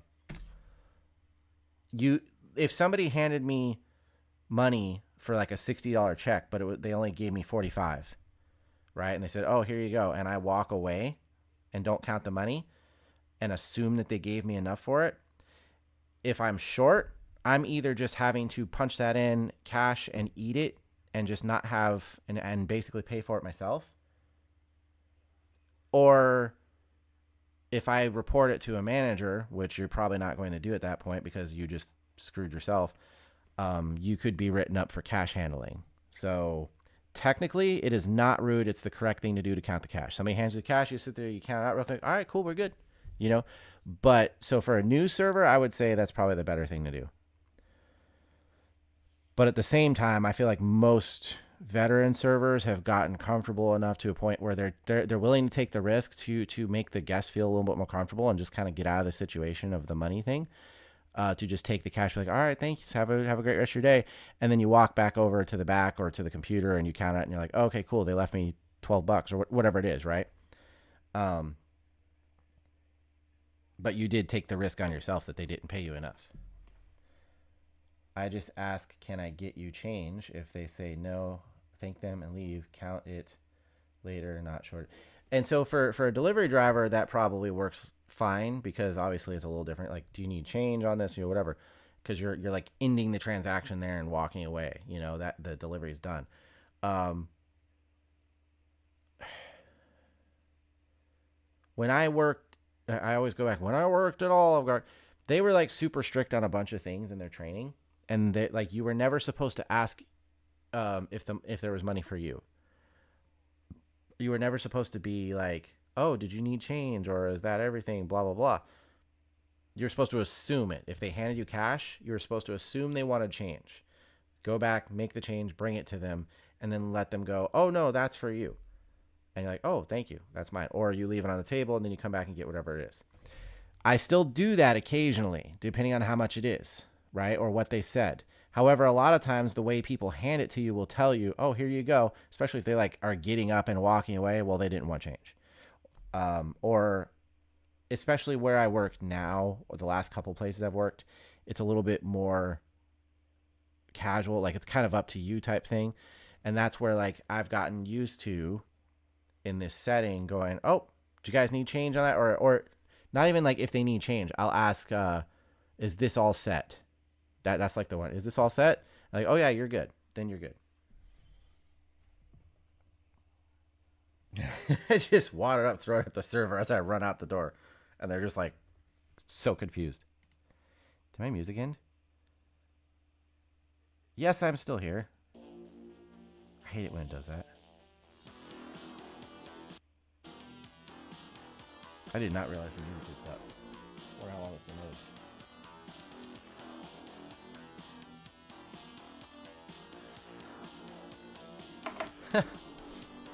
So yeah, that's where that is. 3. Fuck it, I forgot what 3 was. I just got off work and got really stoned. But I did have them in a list. Must not have been that important. The former questions will do. I'll suck it up and ask my coworkers when I remember. I just want to thank everyone. Yeah. Hey, wow, finally someone that gives good advice. Holy crap. Don't count or deal with the tip in front of them at all. Work as if you aren't getting tipped at all. However, go to the back and look at it quickly just in case they gave you a very nice tip. Then just thank them again before they leave, but don't make a big deal of it. Also, maybe 3 was, do I ask them if they want change when they put cash in the book? No. Word it differently. Say, I'll be right back with your change. And if they want you to keep it, they usually will say, oh no, just keep it, that's tip, or something like that. Holy crap! You'd think this was me. Oh, and holy shit, that actually was 3. I'd say the only reason to quickly glance at the receipt at the table is to make sure they left the signed copy. I've had access. Yeah, I mean, that's true.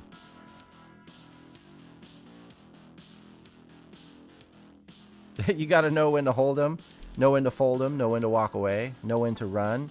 You never count your money when you're smiling at the table. There'll be time enough for counting when your shift is done. But like, this...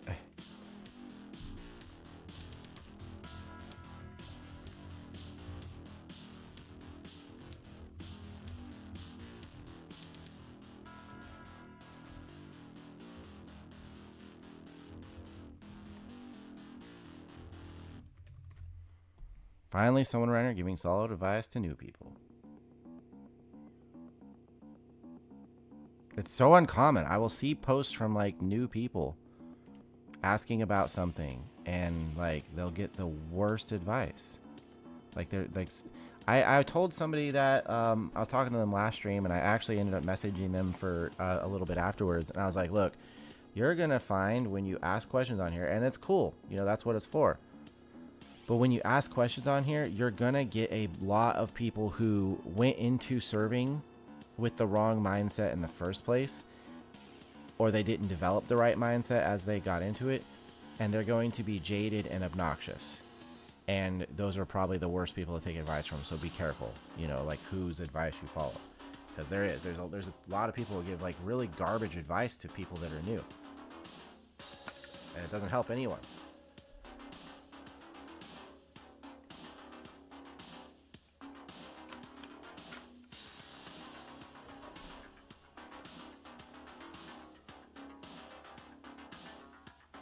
What the heck? That's a weird question. I mean, maybe the question's not weird, but the situation might be. Get off the screen. Hello? Hello? Anyways. If someone orders 2 of the same appetizer, do you bring it out 2 plates or consolidate onto 1 plate? Well, obviously it's going to be on 2 plates. They're 2 separate appetizers. I had this lady who wins for the most snobbish attitude I've ever encountered in my life. I can't even imitate how snobby it was. She and her friend ordered 2 of the same appetizer. I don't think much of it and just think they're each getting their own. I bring out both plates and set them down on the table. Miss Snobby scoffs in disgust as if I just did the most offensive, disgusting thing in the history of the world and says, "Oh dear, this is awkward." I'm thoroughly confused at this point. She's huffing and puffing and asks, "Why are there 2 plates?" I just say, matter-of-factly, there were 2 orders. I mean, duh.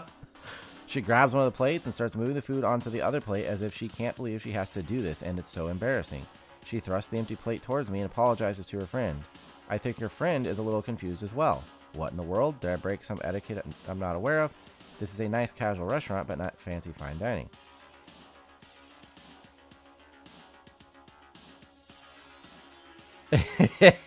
If only they'd ordered the same drinks. 1 glass, 2 straws, set between them. No explanation. This would have been amazing malicious compliance. That's a really weird thing to be upset over, though. Well, we ordered this, like, if 2 different people order those appetizers, you can only assume that they each want the appetizer separate for themselves, right? If they wanted it on the same plate, they can make that request. Like, we would totally do that, you know? Like, if 2 people ordered 8 wings, I don't know why you would, because you just order 16. But still, if you're like, or say you wanted like some kind of like queso fries or something like that. 2 orders, right? But they're like, yeah, but you know what? We just want them in like one big pile on 1 plate. Okay, that's fine. No big deal. Just request it. But you have to assume that when you order 2 of something that you're going to get it on 2 plates.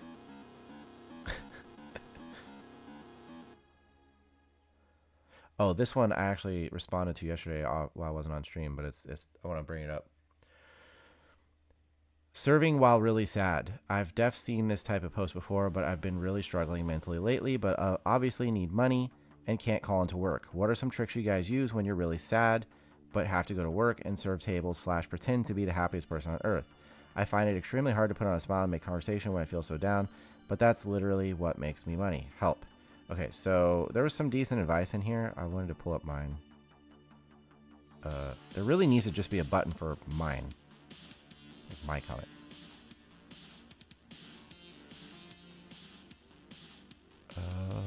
Dang, a whole bunch of people. Here we go. So, literally look at serving as your escape from everything else. When you step onto the floor, it's a stage and you're the performer. Like an actor in a play or an athlete on the field, when they clock in, they're in a world separate.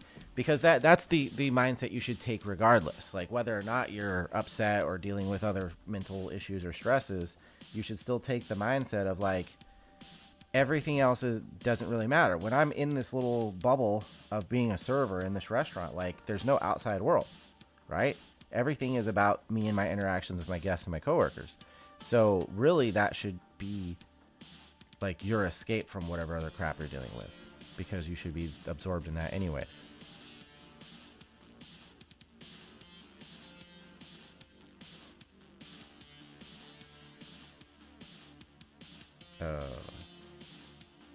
What is this? Was I wrong?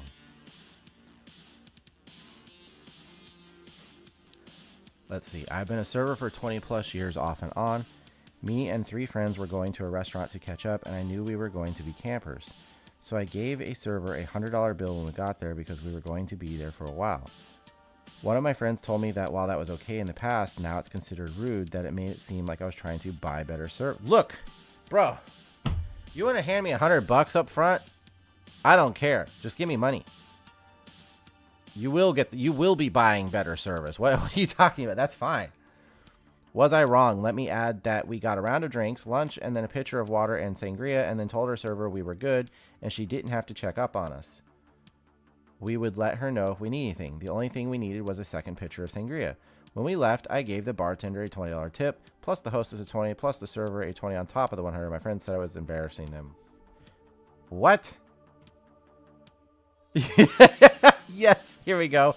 Have you ever said to yourself, I really hope I don't have anyone come throw cash at me and tell me to leave them alone?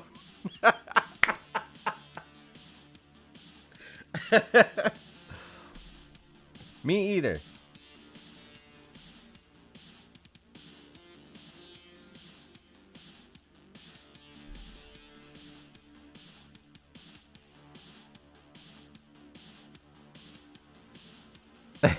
Seriously, OP is welcome to camp at my work anytime. And then this person was like, went to upvote you, but it's at 69, and I know the rules. Well, somebody broke them.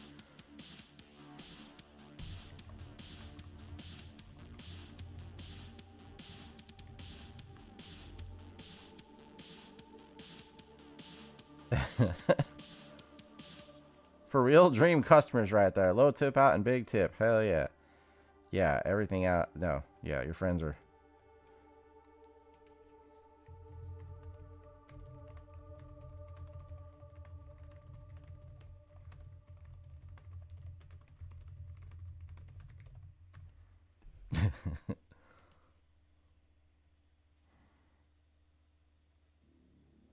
That would be crazy. If I had somebody walk in and say, hey, look, we're basically going to chill in your section all day at this table.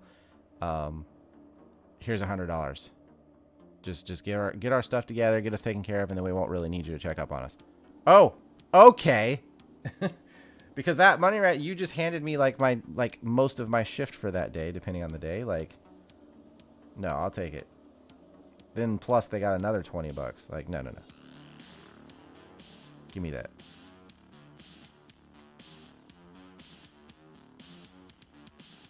Oh, yeah.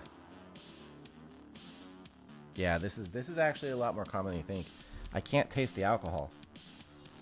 I'm sure everyone here has heard this before. My go-to when I hear this is, well, that's the point of a cocktail. You shouldn't be tasting that alcohol. If you like to make it a double or just a shot on your next round, I'd be more than happy to get that for you. As long as you say it with a smile, they always shut up and look away in shame. It's the little things that get me through the day. Yeah, like the point of when you make somebody a blue Hawaiian or even a margarita. Now, yes, margaritas, tequila is definitely supposed to show there.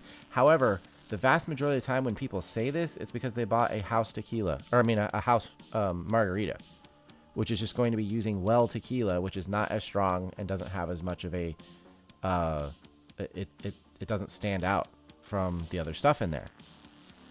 But even then, like a good margarita, well, I mean, if you want straight tequila with a little bit of sour mix, like you can get that. But most margaritas are built to be like, you get a hint of that that tequila, depending on what you get. Like if you get Patron or something, yeah, you're probably going to like smell it as it comes to the table most of the time. Patron is like one of those ones that's like very recognizable.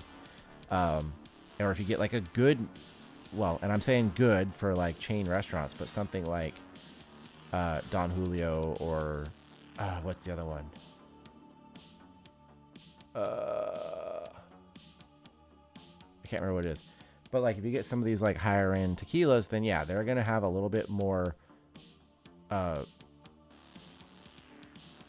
punctuation. That's what I'm thinking. I don't know. They're definitely gonna stand out more from the rest of the drink. But if you're getting like mixed drinks, like in the sense of like cocktails, they're usually sugary and fruity and will oftentimes have multiple other flavors going into them.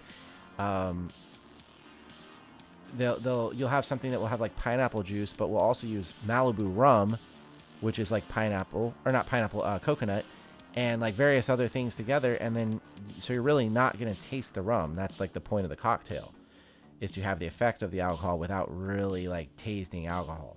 You can get shots, you can get stronger liquors, things like that. But yeah, that's kind of the idea. Yeah, I had a guy say that about a Manhattan I made. He was obviously upset. And I said, man, looks like I did a good job making it because there's literally nothing but alcohol in there.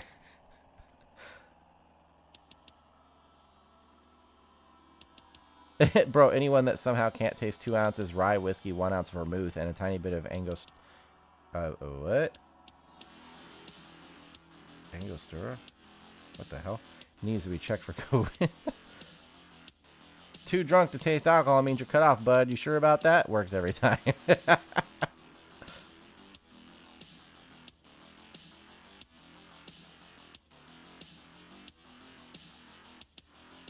Equal parts gin, Campari, and vermouth.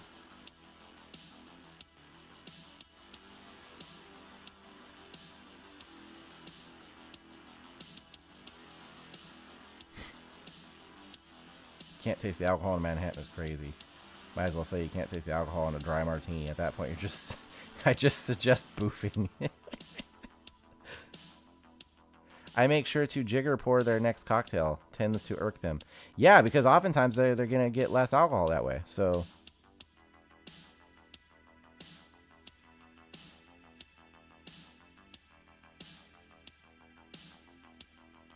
I don't bar... Yeah, because a jigger, that's the little... God, I hope YouTube doesn't think I'm saying something else. Oh, shoot. That's the little measuring thing that's like two-sided or whatever that you flip for the measurements in drinks. And so oftentimes, like, experienced bartenders are probably...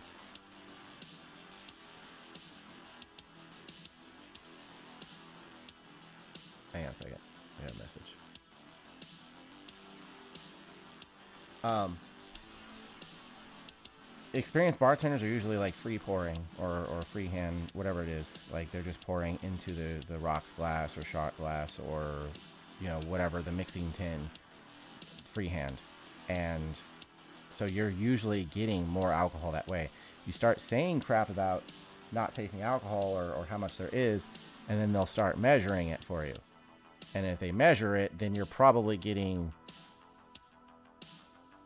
10-15% less than what you normally get. So I don't bartend anymore, but when I used to, this cheap F at my work would constantly argue about his shot not being full. We mostly poured our shots in rocks glasses due to lack of regular shot glasses. Yeah, I think I've only worked one place that had actual shot glasses because the majority of places don't, quote unquote, don't do shots. They do, but they don't. It's weird. One day I was fed up with this cheap-ass bitching, so I got a regular shot glass and took the rocks glass I had already poured his shot into and dumped the shot into the smaller shot glass. Of course, the liquor overflowed onto the mat because the rocks glass had more than a shot in it. He watched the whole thing, eyes bugging out his head and sputtering, then I handed him his tiny shot. He never bitched about it again. I like that.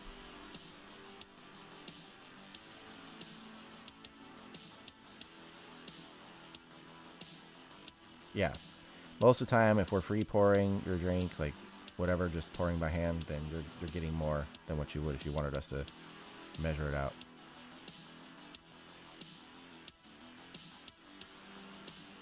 I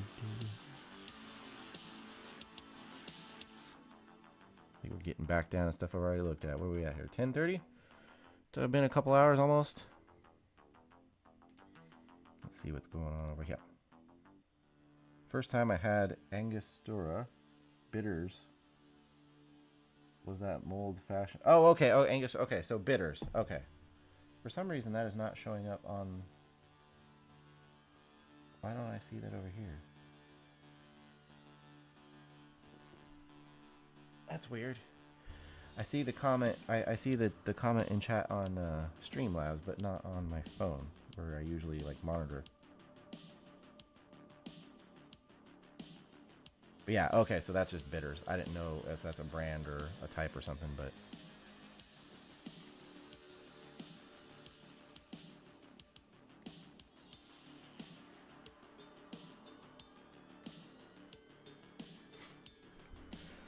So what do y'all think of the little layout here? Oh, what the heck? Yeah, my thing over here has not updated. Okay, so... Yeah, okay. I missed some of these comments. Yeah, you don't bring your life to work unless you, like, need to leave for emergency. Yeah, pretty much. You clock in, and you're like, all right, now I'm here. You know, the amount of people that like, oh, I gotta go answer the phone. Like, my husband's been calling me, blah blah blah. And it's like, it's nothing. It's just some kind of stupid drama they're having, or whatever. And you're like, do they not know that you're at work? Like,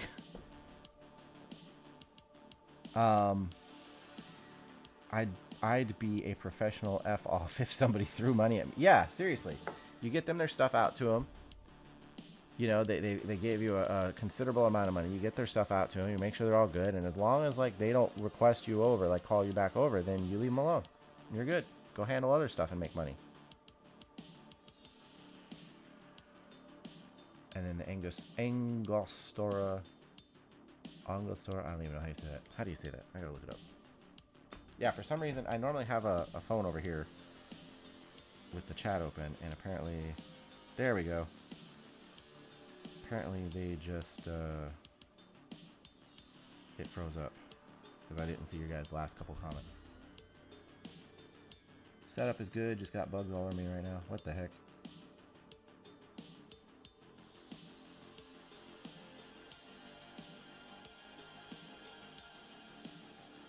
Yeah, I wonder if I could, if I can do this while I'm here on stream. I can adjust these things. Chat box. Because it's a little bit more difficult to see how things look when I'm doing it not live, because I don't see things happening live. Like, I can put the items up there, but for instance, there will be like nothing in chat. So let's see.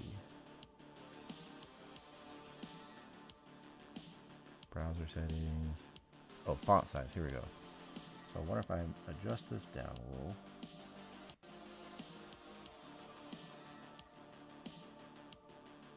Oh no, it wiped the chat. Say stuff! Hang on.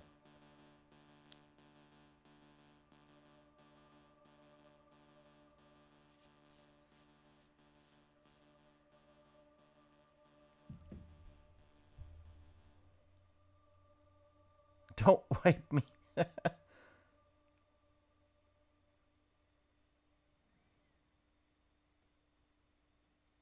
They fly now? What? Who flies? Bugs? What are you talking about? Okay, so I made the text a little smaller. So I wonder... Here, I'm going to type something...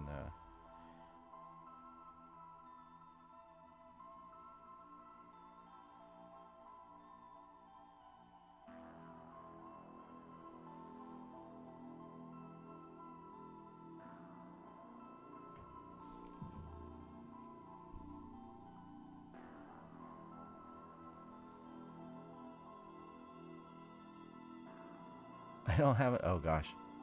For all these bugs? Okay, so now that I made the text smaller, it looks like bigger messages fit a little better. However, I can readjust the chat box.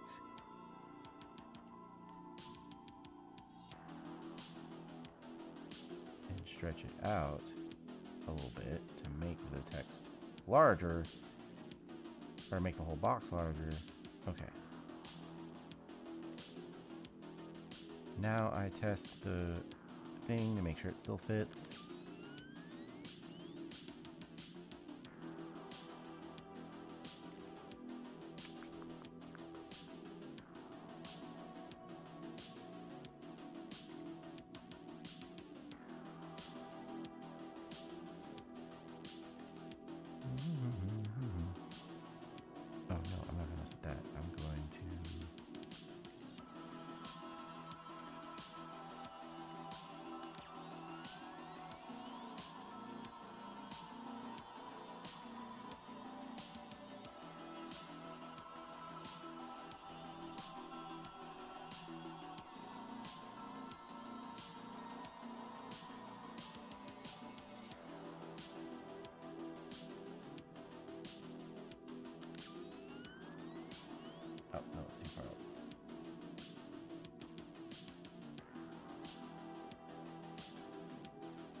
I like how like obviously the emote shows up in the chat, but it describes it on the screen. Face red droopy eyes.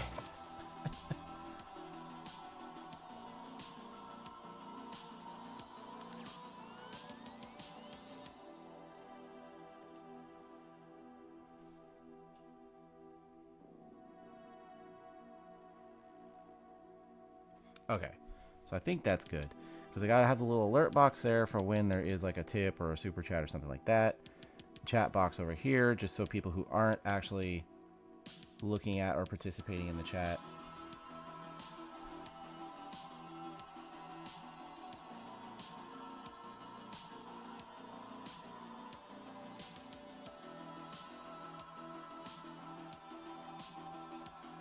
can still see stuff.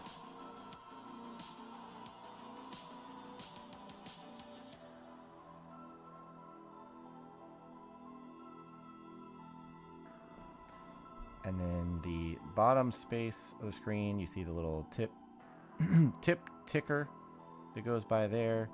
And then up in the top space of the screen above the browser window, I plan for that to be like if I ever manage to get any kind of a sponsor or something, then that could go up there. If ever any kind of sponsors or promo codes or any of that kind of cool stuff. You know, you got to plan for the future. But I think this is a little bit better than it was because before I had the window about 3/4 the size and the chat box was a lot bigger. But I was thinking about it. People who are going to be chatting are primarily going to see the chat on their device. So they don't necessarily need it. I just want this here for people who aren't necessarily, like if they're watching on their TV or they're like watching on their phone or something like that, but they're not participating in chat, there's still like a little bit of like a visual engagement on the screen to read like what other people who are there are saying, you know? And then, oh, here, while you guys are here, I want to test this out. So I'm going to shut off Opera.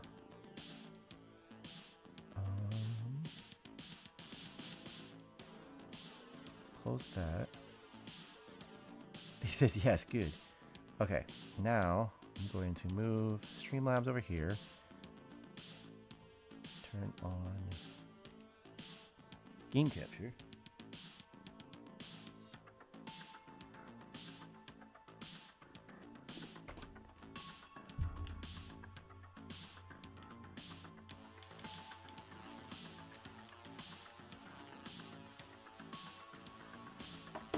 Okay, because now I can basically test this for streaming on Kick, because my hope there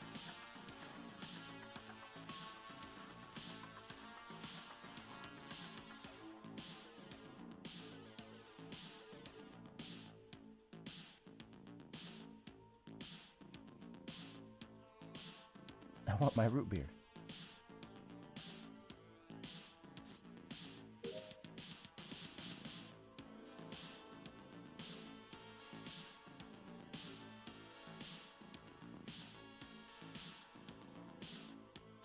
Oh, yeah, and I have another asset for this.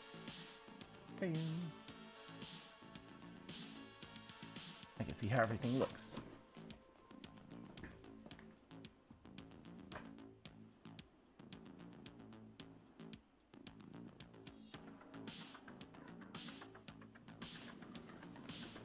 Oh, rat, oh, rat.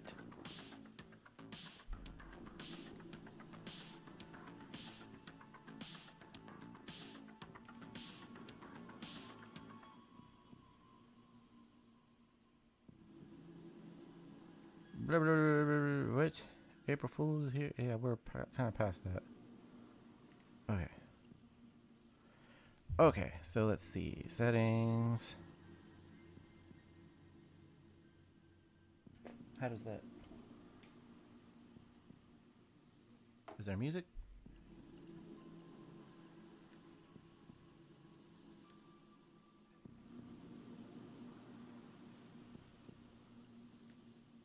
I don't hear any music from it.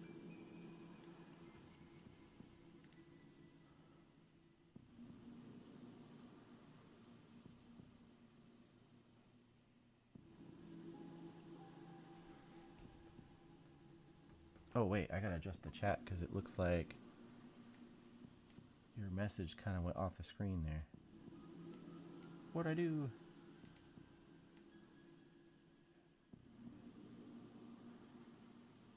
Okay. Which means I gotta adjust the game capture a little bit. The chat's going over it.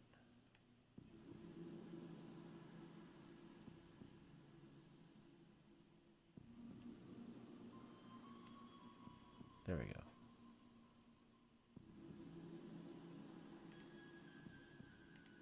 Okay. Now everything should look right. Let's test this.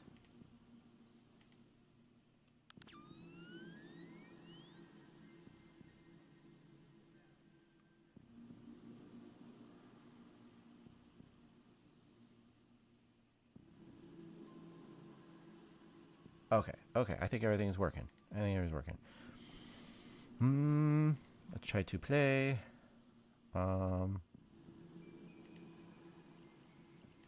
Just do a practice thing, see how it looks. Because when I stream on Kick, this is one of the things I want to do. Is just play Among Us and chat.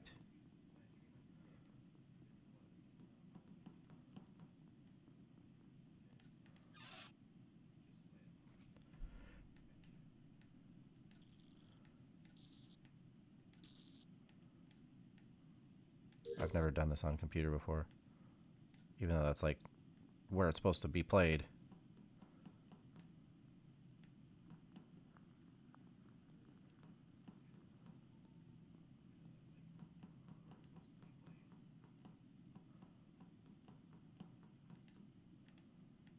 Wait, can I switch to being...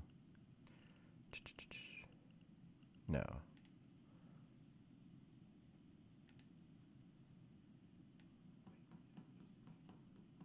I was trying to see if I could switch while I was already in here to being the monster thing. The imposter.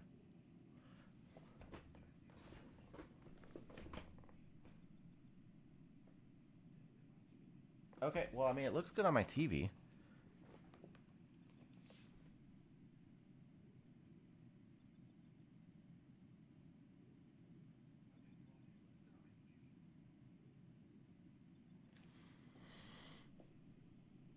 And everything seems to be run okay. Among Us has like really, really low system requirements though. Like super, super low. Like it needed like 1 gig of RAM. Well, I already did this. It like for optimal, like not even just like recommended, but like optimal, it was like 1 gig of RAM and other stuff, etc. were like super low. Other stuff, etc.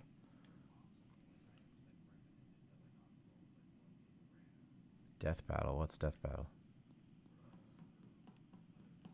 Among Us and Fall Guys, though. Among Ye.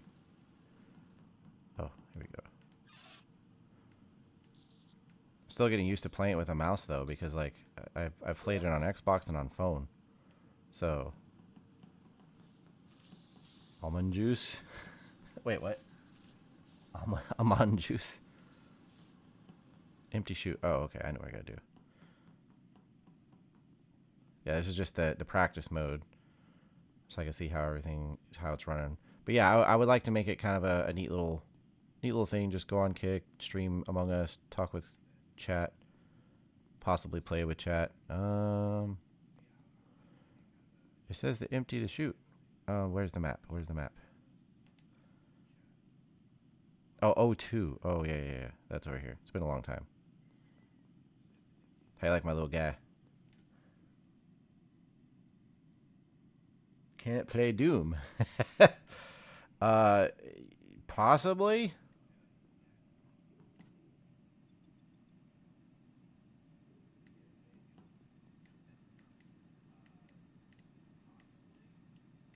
Walk. Move. Oh, okay.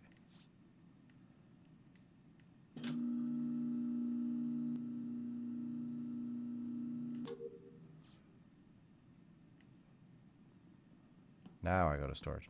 Um, yeah, I mean, because I have Game Pass, and that means I have Doom Raider.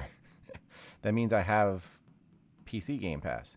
That's actually how I got this. I didn't buy it on Steam. I just got it on PC Game Pass. So, and I think there's other casual stuff on there potentially. Um, it's just stuff that would have to be like super low, super low requirements, and this is such a simple game. Plus, just the potential social nature of it. It feels like it's good for content. Just the fact that people can chat about and participate in the game easily.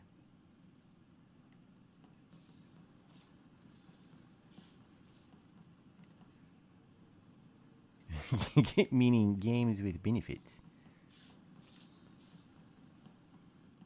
And it's also like super easy to play with just a mouse. Whereas I don't want something I necessarily have to like hook up a controller because I don't really have the ability to do that. Because this laptop only... Oh, god damn it. This laptop only has two USB ports. And one of them has the wireless dongle for my mouse. And the other one has the microphone. After sufficient... Are you playing... Helldivers?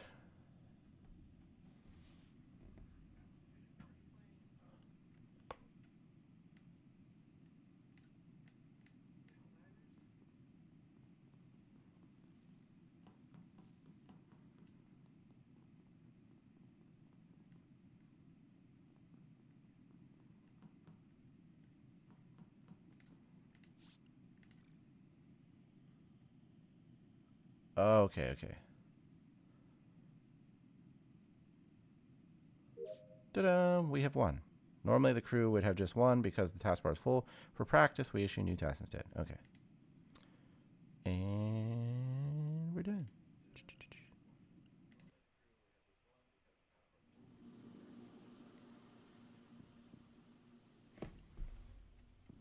Why does the chat still look like it's over top of the game?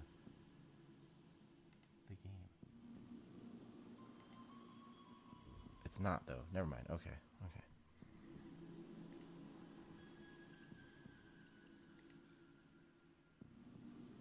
How y'all like my little dude? Got his little Master Chief armor on, but wearing the cool shades, the bucket hat. Little 343 Guilty Spark is his little buddy. So yeah, that's gonna be a thing soon. Streaming on Kick, probably. Excuse me. On one of the days I just don't play Warzone on Twitch, or like tonight is the YouTube stream. So on one of the days in between all that, possibly like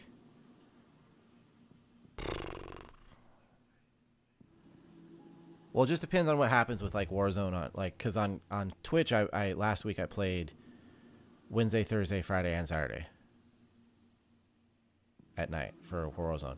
It may end up cutting back to like 2 or 3 nights a week, and then leaving a not if I want to do Kick, leaving a door open to do a Kick stream for where I just chill and play Among Us or something like that, some other crap. And then of course later I want to get a webcam, which would probably wait until I get a desktop computer, but like a webcam to do a desk cam where I'll sit and chill and like build Lego or mess around with Pokemon cards or some other crap. So, but yeah, just want to have a variety that like hits all the different things on the different services.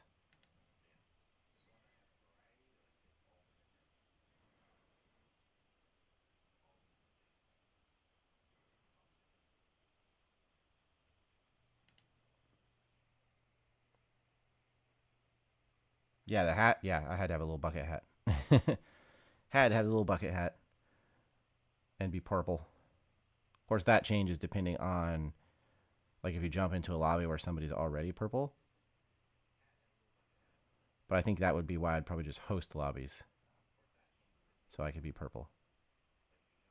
And then if I had any viewers, it could be like where they can jump in and play with me. So, anyways, I'm probably going to shut it down for now. Not a bad stream. Chilled, watched stuff. There was you guys here at least. But yeah, I'm trying to do more networking and hanging out in the communities of other content creators and get them interested in my stuff, and obviously just pushing on social media and other places and stuff just to get people to, and the consistency, just continuously doing it, whether it's here on YouTube or Twitch or the Kick stuff, just consistently putting out content. My shorts have been doing really well. I've gotten thousands of views on all my recent shorts. So actually, take a look. Yeah, either, and I'm happy when I get a few hundred views on them, like because it keeps the channel relevant in the algorithm. But like that pizza with dinosaur toppings video one that ended up with 7,894 views so far, and it's probably like peaked already. But I mean, it still could get some more. Um, the I have no idea how I saw him video. The Warzone one got 2.1. It's a Rock got 1.1. But yeah, they keep stuff relevant basically. Dang, what? I didn't even notice this. My why are people looking at your the video I had opening the Strange New Worlds Enterprise model? That's got 816 views now. I mean, it's been out for like 3 years or something. Something like, I think it's been like 3 years. But still, it's gotten some views over time.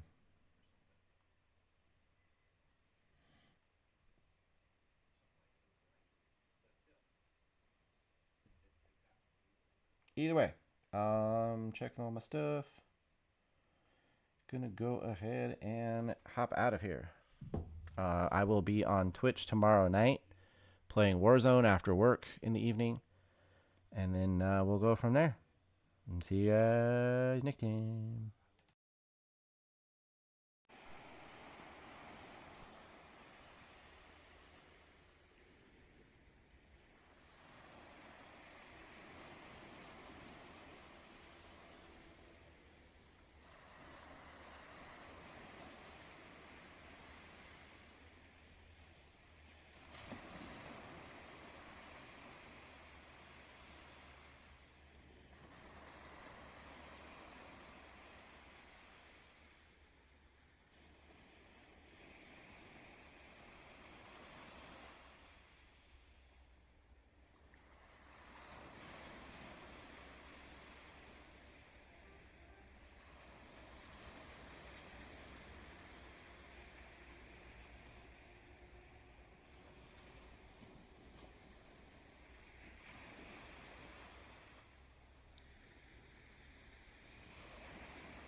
For some reason, I just looked on my phone and it says there's 8 people here.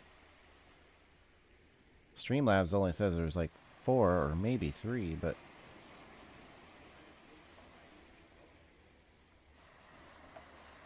Is there actually anybody here?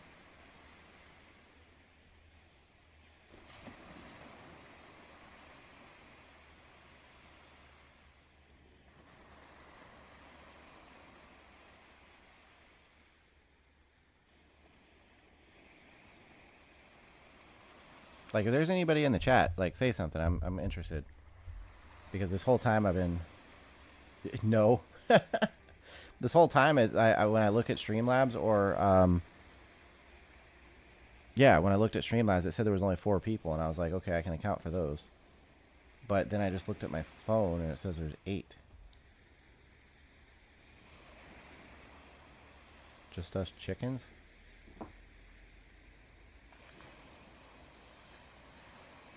Interesting. I wonder if maybe a few randoms ended up here because for a minute I had like video game like gameplay on the screen, but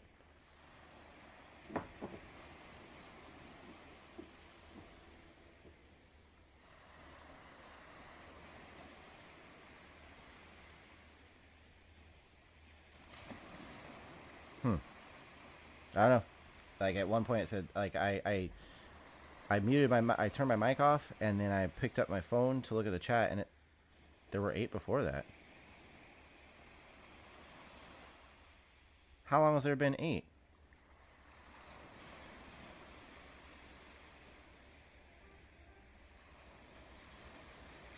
Yeah, I saw. That's what I was saying. I saw it was 7, went up to 8. That's I don't know.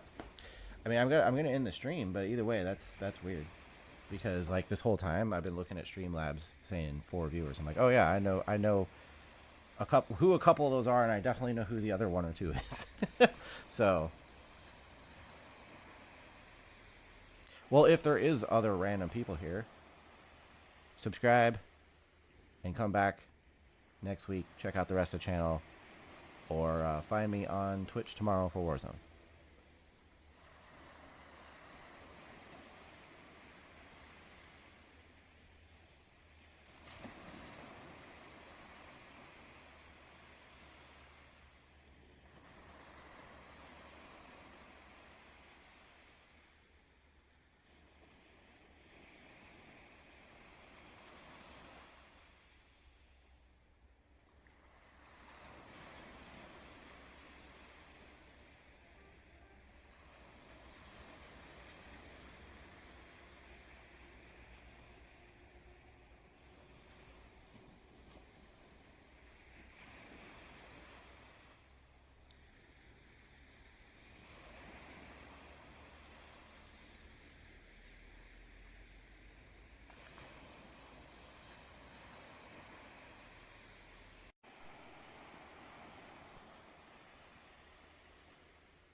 Okay, so I'm starting to think maybe I should start the stream later.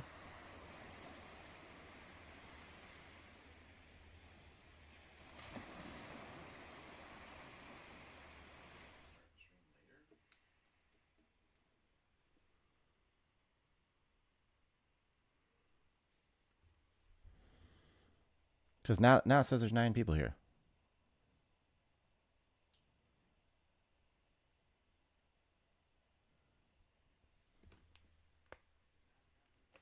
I'm starting to wonder if they're real or if there's something to do with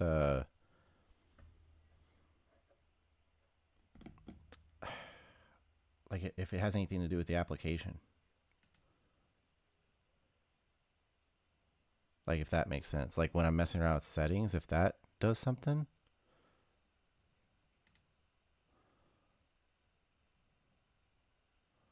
That would be weird, but I don't think it's out of the realm of possibilities.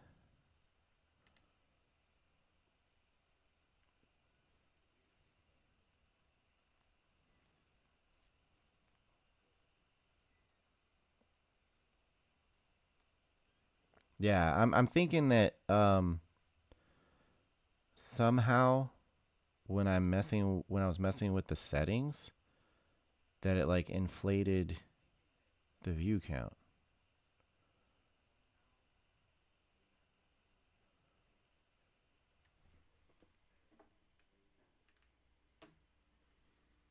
Does that make sense? Because I know that basically, like, no matter what, when you're using something like Streamlabs or whatever, that you kind of you always have like one viewer when you're logged in and streaming.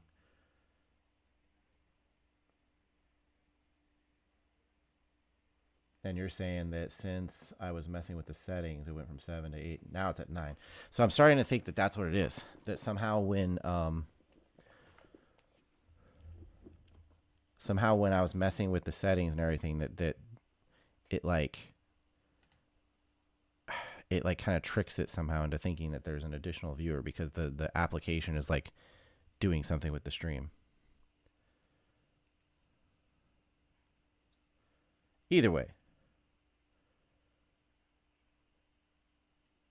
because nobody else is saying anything, so I don't know if they're. I don't think they're real. Actually, wait, I can check that. Right? Let me see. Whoa, what did I just click on? No, no, no.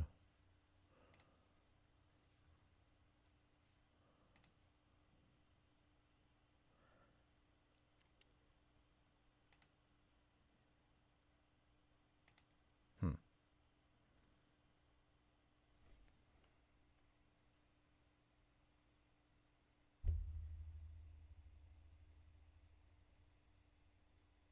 Now it's down to 7. I don't know. I'm confused. I'm confused. Because like if I was like gaining new viewers, I would probably like stay and like keep doing stuff. But I don't know. I don't think I am.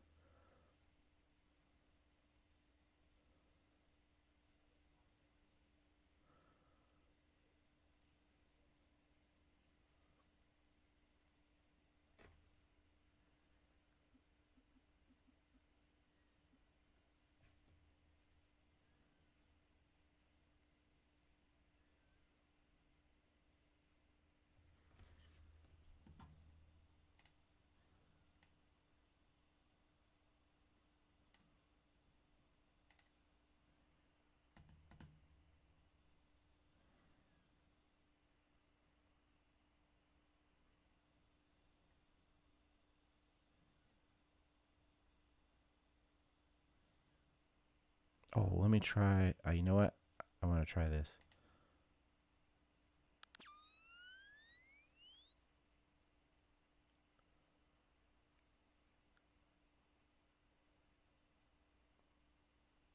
Huh. Well, I don't think anybody's actually there. So